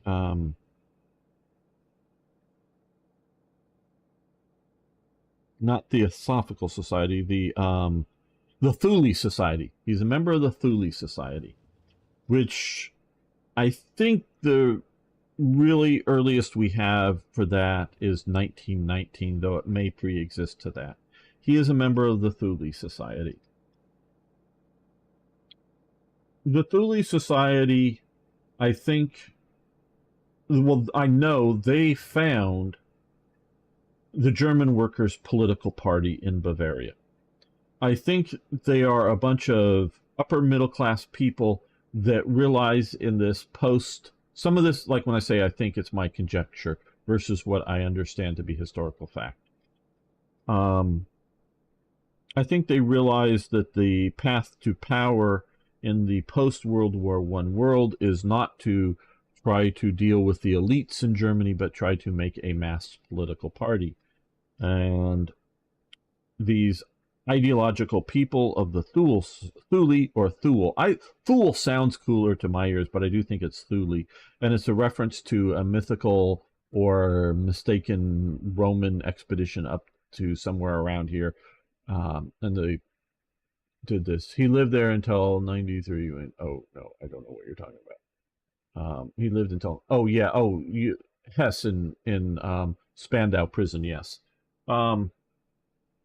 Oh, and he was a nutter by the end. If he wasn't a nutter, well, whatever. So, and they are sort of the Thule Society is an ultra Germanic mystical organization. In essence, a religion. There are precursor elements. One is Madame Blavatsky and the formation of the Theosophical Society, which is not inherently racist or National Socialistic or German. In fact, it is very much pro-Indian. And she claims to have gone to, I think it is Tibet or Nepal or someplace like that, seen some mystical ancient writings or something, and then comes back and creates. And I understand the Theosophical Society still has tens of thousands of members to this day, and very much is what use a modern term, a mashup of Eastern or Indian religious beliefs with sort of European mythological type beliefs. The Thule Society takes it very much into a sort of Norse gods type, the ancient German gods type belief mixed with nationalism. I'm trying to remember not one of the other thinkers that predates them in the 19th century, but there's several of these German ones that have this sort of mystical belief systems. So Hess is all wrapped up in this organization, is a key member of this organization. Other key members are the founding of this new political party, the German Workers' Party, or the DAP. There's a bunch of these little parties that are forming in Munich. The German Officer Corps, Military Command, whatever you want to call it, wants to know about all these little parties. They have a little toady, a little nobody, nothing, go for guy that will kiss up to them, and they send him to go look at some of these parties. He was a corporal in the army, still in the army. He had won one of the few non-officers, one of the very few non-officers to win the Iron Cross First Class. His name was, let me think if I can remember it. Adolf Hitler. He wears a little funny mustache. He may have heard of him. So he gets sent around to some of these groups, and particularly to the DAP. And he listens to the DAP. He thinks they sort of kind of have some points there. But he starts arguing with them, because they're in little sort of public meetings, and starts speaking. And the people in the audience are starting to, this Hitler guy speaks and speaks our vision better than this party guy. I think the one of the founders is Anton Drexler. If I'm getting the name right, I'm hoping. Again, I'm just pulling this out of my butt, memory-wise. Anton Drexler, I believe, is one of the one of the Thule Society members. So Hitler is invited to join the party, the DAP. Hitler condescends to join this upstart little party, so long as he is not initially made the leader, but given some significant authority and made sort of speaker of the party, if you will. So Anton Drexler and a few other guys are the leaders. Yeah, what does that matter? He is the speaker. He is getting the popular support. Well, my understanding, again, this is, or my speculation is, shall we say, is the Thule Society assigns one of its members, a trusted member, to watch, could be termed spy, on this Hitler guy. Find out who he is, be our sort of agent in there. And that would be Rudolf Hess. This is my understanding how this works, and this is not historically documented. I don't think there is any documents. I think this was just all done. So Hess is hanging around with Hitler all the time. I think eventually Hess becomes a devotee of Hitler and no longer so much loyal to the Thule Society. And Hitler does the putsch, and I hope I'm getting all these details right, in 1923, after watching in 1922 Mussolini do the March on Rome and come to power. The putsch fails, which is, a coup d'etat in Munich. And of course, Hess is put into prison alongside Hitler, given a lighter sentence. Hitler starts dictating a book, eventually called Mein Kampf, or Mein Struggle, to Rudolf Hess. Rudolf Hess is taking it down. I don't know how accurately Rudolf Hess is taking down what Hitler is saying. Maybe very accurately, or maybe editing it a lot. I don't know. I don't even know if Hitler ever read Mein Kampf. I do know that at one point, much later, Albert Speer, who is becoming a good friend of Adolf Hitler as a buddy, is chatting with Hitler one day, and I'm trying to get through Mein Kampf. I'm trying to get it, just started going. I haven't gotten all the way through it. And it said, you don't need to. Don't pay attention to it. It's out of date already, or words to that effect. So you can stop reading. So I don't even really think Hitler cares what's said in Mein Kampf. But that's my appreciation of that from that comment to Hess. To Speer. So, but prison time is up for Rudolf Hess. You can go home. He goes, no, thank you. I'm happy. I'm right here. I'm going to stay in prison. Now, they're in a special cell block of the bunch of Nazi conspirators, and they all have like either a private cell or maybe two to a cell, but they're all the sort of Nazi conspirators, not up with the regular criminals.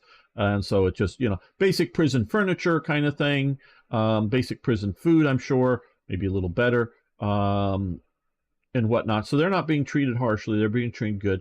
So Rudolf Hess decides to stay in prison a bit longer with Hitler to continue writing Mein Kampf. And so he becomes a devotee of Hitler. Eventually, there is the party Führer, Adolf Hitler, and the deputy party Führer, deputy party leader, Rudolf Hess. In basically all of the, and this is becoming a Hess special, I know, in basically all of the major speaking engagements in Germany at the time of Adolf Hitler. I don't know how universally true this is, but this is generally true. The warm-up speaker is Rudolf Hess. He comes out there and sort of warms up the crowd, they normally make the crowd wait longer than they're supposed to. Like, oh, Hitler's going to start speaking at 6 p.m. Well, something like 7 or 8 p.m. out comes Rudolf Hess and starts speaking. So the crowd has been waiting for a while, building anticipation up. Hess gives a speech. It is generally well received. Then Hess goes back, and out comes Adolf Hitler, and he speaks and gets the crowd really going.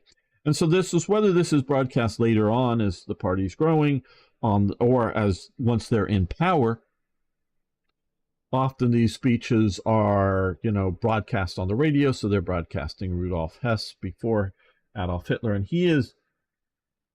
Hess becomes very well liked by the public. Hess is the main sort of guy ruling the NSDAP party. He is the guy that is, when there's conflicts between Gauleiters or different NSDAP organization, he is the settler of the issues. And if you don't like it, you can appeal to Hitler and maybe get things changed. But So within the party, he's the guy with the big stick. But to the general public, he is a warm, welcoming, popular figure, uncontroversial within the Nazi Party for the general public. I mean, the Nazi Party may be controversial, but he is not terribly controversial. So he is, and then you have the, after Hindenburg dies, the offices of Chancellor and the offices of President are unified into the offices of the Führer, and the Deputy Führer becomes through this, and now it's no longer so much of a party leadership, he becomes Deputy Führer of Germany, basically, Rudolf Hess. Well, earlier on in 1940, earlier than December 1940, with the defeat of France, there are a bunch of ceremonies held. One is the sort of field marshal ceremonies in Berlin, in which they hand out a bunch of field marshals' batons. Well, one guy who already is an air marshal, Air Marshal Goering, who is also another Hitler loyalist, is made Reichsmarschall. No longer well, he's still made, I don't know if he still technically is an air marshal, but he becomes Reichsmarschall. And this and these proclamations change the, as far as I can tell, and again, some of this is I can tell as opposed to clearly stated, changes the hierarchical organization of the National Socialist State. It is now Hitler, then Reichsmarschall Goering. Now, definitely it is Hitler, Reichsmarschall Goering, and then the heads of each of the branches of the armed forces. So that would be the Heers, the army, the Luftwaffe, which again, Goering is sort of also head of the Luftwaffe, but I don't know if there's somebody sort of kind of put in his place below it as a manager of the Luftwaffe. I don't think so. But also the Kriegsmarine, the Waffen-SS in 1940 is a nothing of a thing. It has a few divisions that it is not, that are party owned, but actively controlled by the army when in the field, if you will. So it's not like the fourth branch, at least not yet. If anything, the fourth branch would be the SA. It's much larger, but not really that either. So definitely for hierarchical order, and it's also clear in the document statements that Hitler's successor, should he no longer be able to, be in power, is Goering. So it's no longer Hess. It goes, which it had been Hitler, then Hess. Now it's Hitler Goering. And this is because the war is on. And Hitler is envisioning, at this point, and this is very shortly after the fall of Paris, and was after the second treaty at Compiègne that forms Vichy France and all of that. It's after that thing. And the war is still going on with Britain, but I still think they think that it's going to be concluded at some point. But they're very much planning, Hitler is very much planning the next war with the Soviet Union. And so he's thinking now in a wartime mentality, and so he wants a military successor, because Hitler does not believe that if, say, whether it's an assassination attempt, and there are many, not just the July plot in 44, but with Stauffenberg and crew, and it's more than just Stauffenberg. Stauffenberg is very key member and plants the bomb, but there's many more involved in it, including very, very distantly Rommel, but it's Gauloder. He's a former mayor of somewhere, big city in Germany, and some German generals and whatnot are key members of this. That was the last and closest to being successful assassination attempt. Or whether, Hitler's train is driving around or Hitler's airplane is flying around. Well, the airplane could crash or the train could be bombed. If Hitler dies, who's going to take over him? Hitler does not think the armed forces, which are now the dominant force in German society at this time, are necessarily going to respect and take orders from Rudolf Hess. But he believes Goering has the respect, the political power control, and that he controls the Luftwaffe, which is very much a National Socialist organization, which the Army and the Navy are becoming more and more as time goes on, but are not at its core National Socialist organizations. So he puts Goering in charge. To the best of my knowledge, again, he does not remove Rudolf Hess as any official deputy Führer, but is it now more just deputy party Führer? But the party and the state are unifying more and more. As you'll notice as time goes on, in 1930, in January 1933, when Hitler's vice chancellor, very much the party and the state are two different things. By 1939, the party and the state are getting more and more meshed together. Eventually, there was the idea that there was going to be no distinction between the NSDAP and the German government, and it's a slow process through those years, and the war actually sort of retards some of that process because of fighting the war is going on and the needs of the war. But so what is Hess's status? So, I almost had it. Hoff something or other. Father and son team are sort of astrologers, but also other sort of mystic type elements that are very much tied up with Hess. And Hess is a true believer in all of this mystical stuff. Well, or in his version of it, because, they lock up astrologers. They imprison them. Absolutely, but not all of them. So they imprison the wrong astrologers for mis or disinformation. Government, European governments, misinformation, disinformation. They want to ban it, maybe lock you up for doing it. Sounds very National Socialistic of you, European governments, including the German government. So, but yes, and so there are approved various mystics. There are approved ones and non-approved ones, whether astrology or other ones. So it is, and there's a really good book, and I am thinking of doing some book reviews, Hitler's Monsters by Eric Kurlander, I believe his name is. Very, very good, very, very factual look at all of this Hitler mysticism, as opposed to speculation.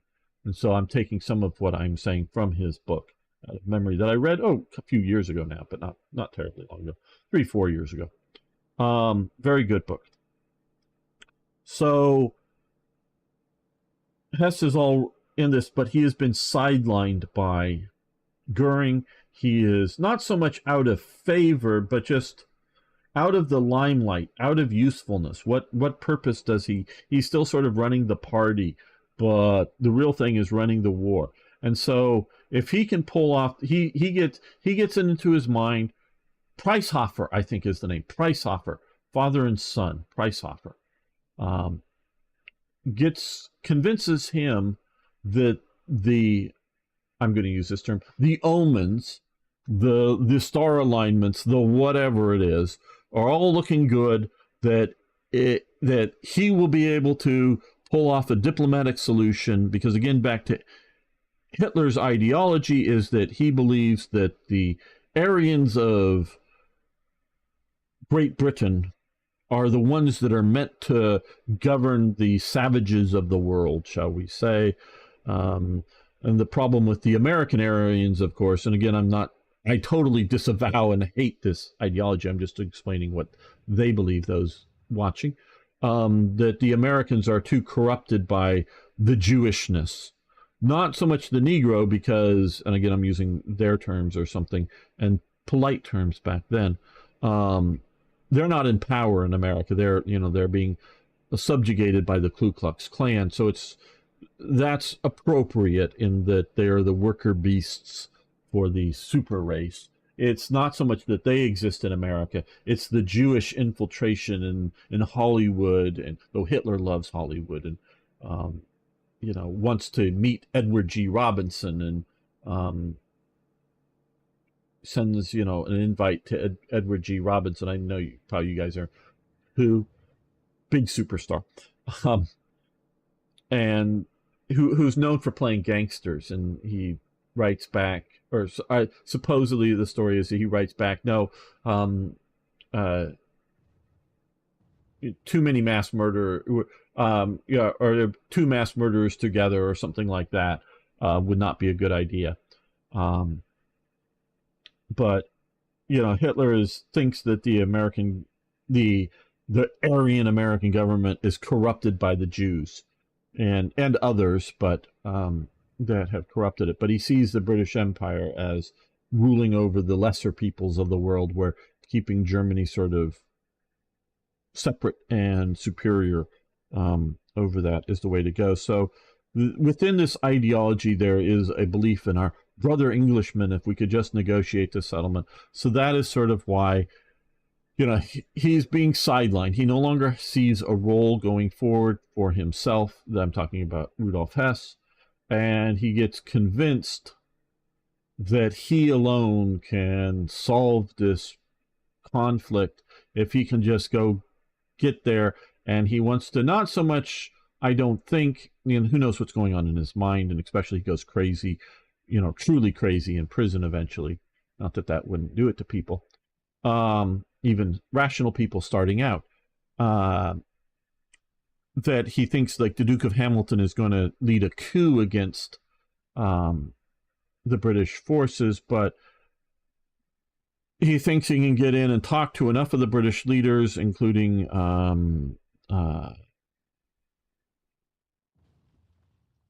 guy I'm always forgetting, another titled, not Churchill, but the other, Halifax, Lord Halifax, who had stayed at Goering's house at least once.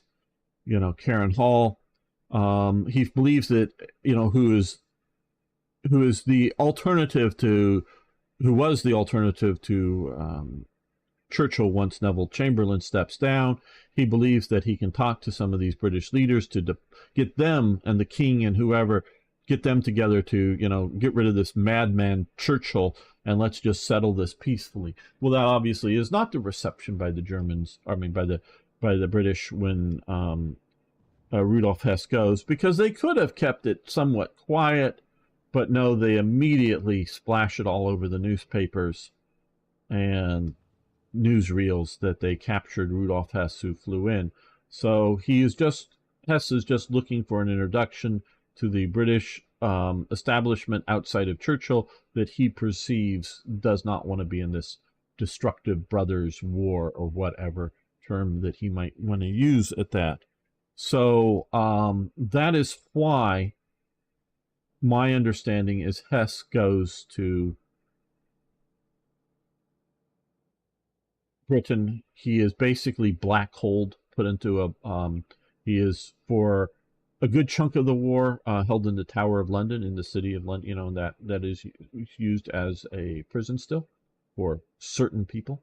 And Hess is there for a good chunk of the time. He is definitely interviewed, interrogated. I don't know how much you would call it between an interrogation or an interview, meaning I don't know how stressful it is. I don't know that they thought he had like super secret information. But we've lost Hess, and he's a nut job. Another sort of whole nut job. Walter Derrier, yeah, another sort of nut job. Where is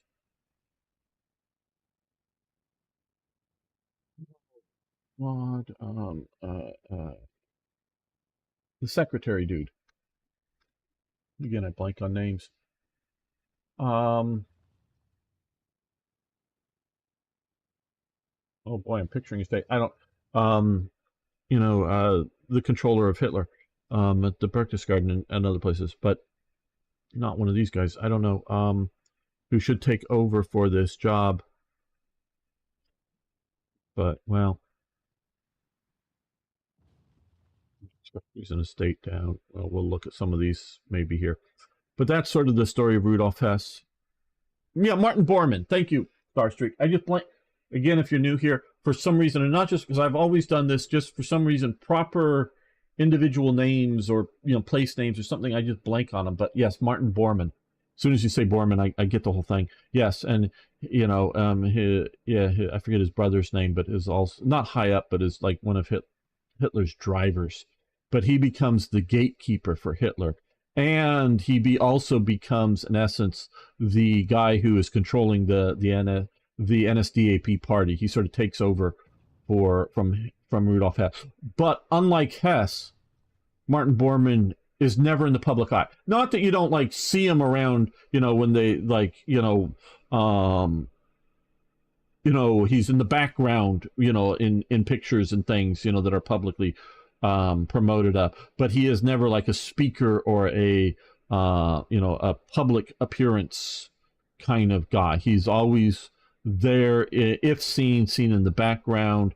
He is, and this is one thing that in studying the National Socialist regime, the people that have true power in the National Socialist regime can walk in on Hitler at any time unless Hitler's given, like you don't necessarily wake him up in the middle of the night, but if he's eating, because Hitler mostly eats dinner with a small group of people, sometimes individuals that are invited, one-off invites, like some general, come eat dinner with us tonight, or some guy I've just given the Knight's Cross to, come by and have dinner with us, within the small group. But so some people need invites. There are people like Goebbels, like Goering, like Speer, like von Ribbentrop, like Himmler, that can walk in on like this small meeting. Now, there may be no place setting for them, or something like that, but they can walk in on this, and Martin Bormann has no, ability to keep them out. And to the point that Goering, and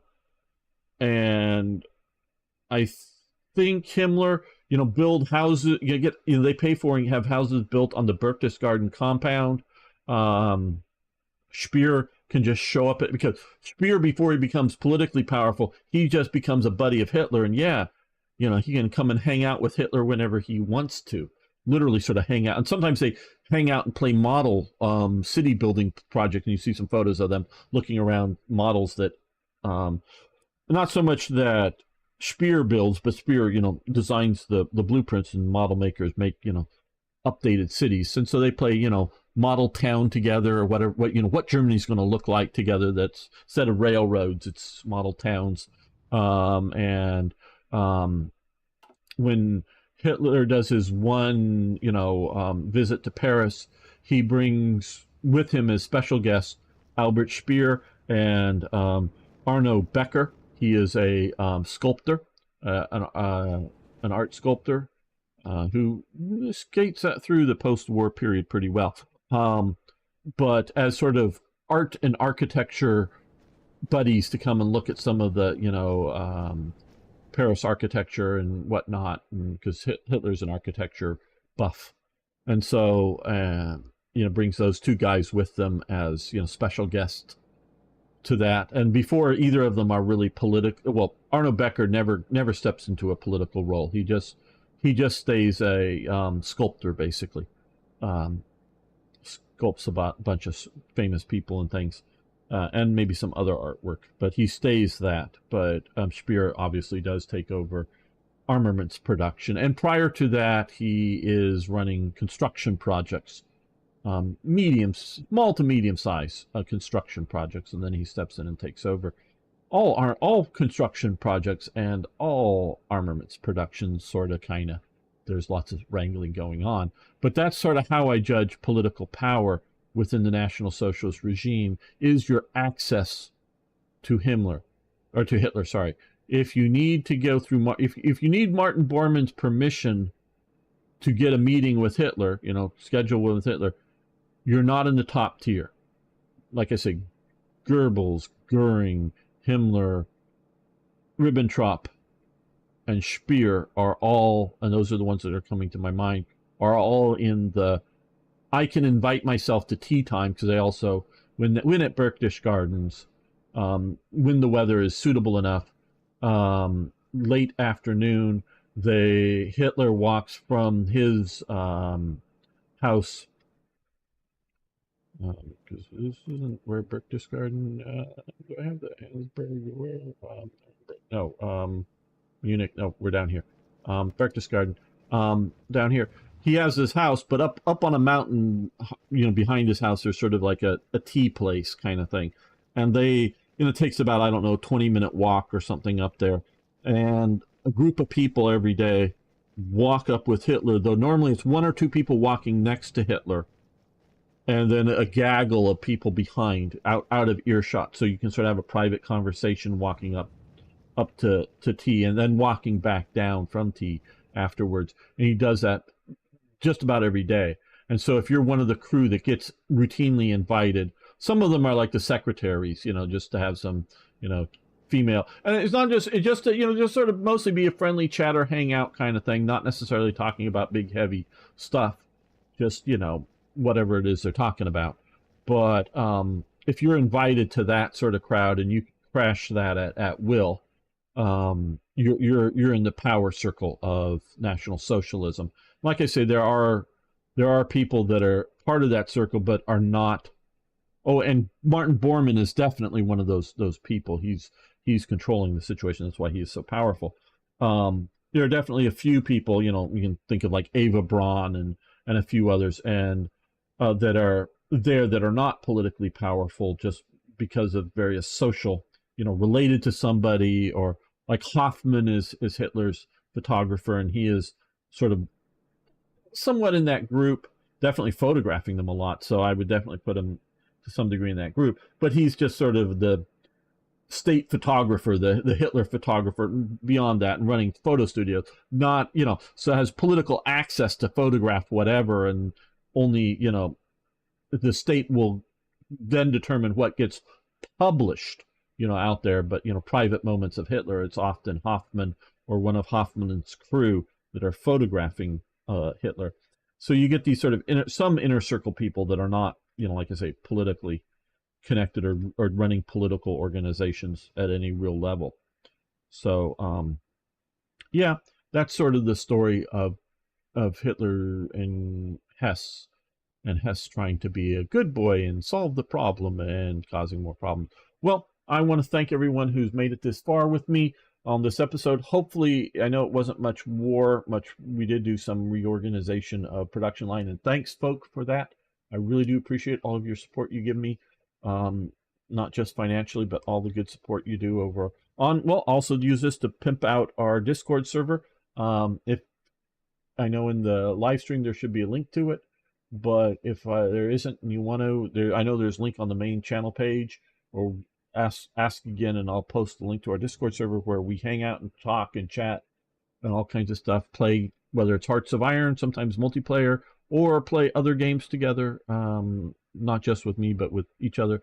So you might want to check that out, give that a little pimping out to you guys. So thank you so much. See you next time for more, yes, more Hearts of Iron.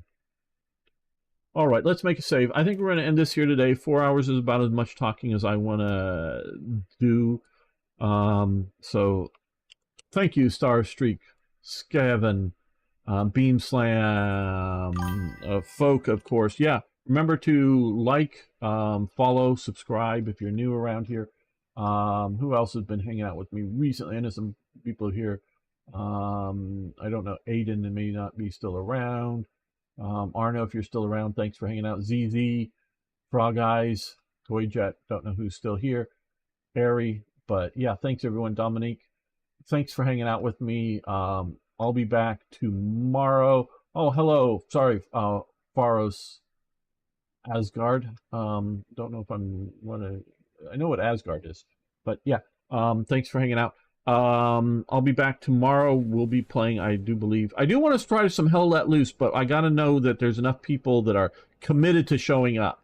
So if whether it's Toyjet or somebody else who already has Hell Let Loose, there's enough of us, but you got to let me know the day before, not just a few minutes before, if there's enough that you really plan on showing up. I know emergencies happen, but short of emergencies, if enough of us are going to show up, we'll switch over to Hell Let Loose. I want to try some of that. But probably be just War Thunder tomorrow unless you guys let me know enough today. And I'll be back Friday on Slitherine to play more Panzer Corps 2, and then of course we'll be back next week. So see a Star Streak if I didn't say. Thanks, and everybody. So thanks for all the support, everybody. See you next time.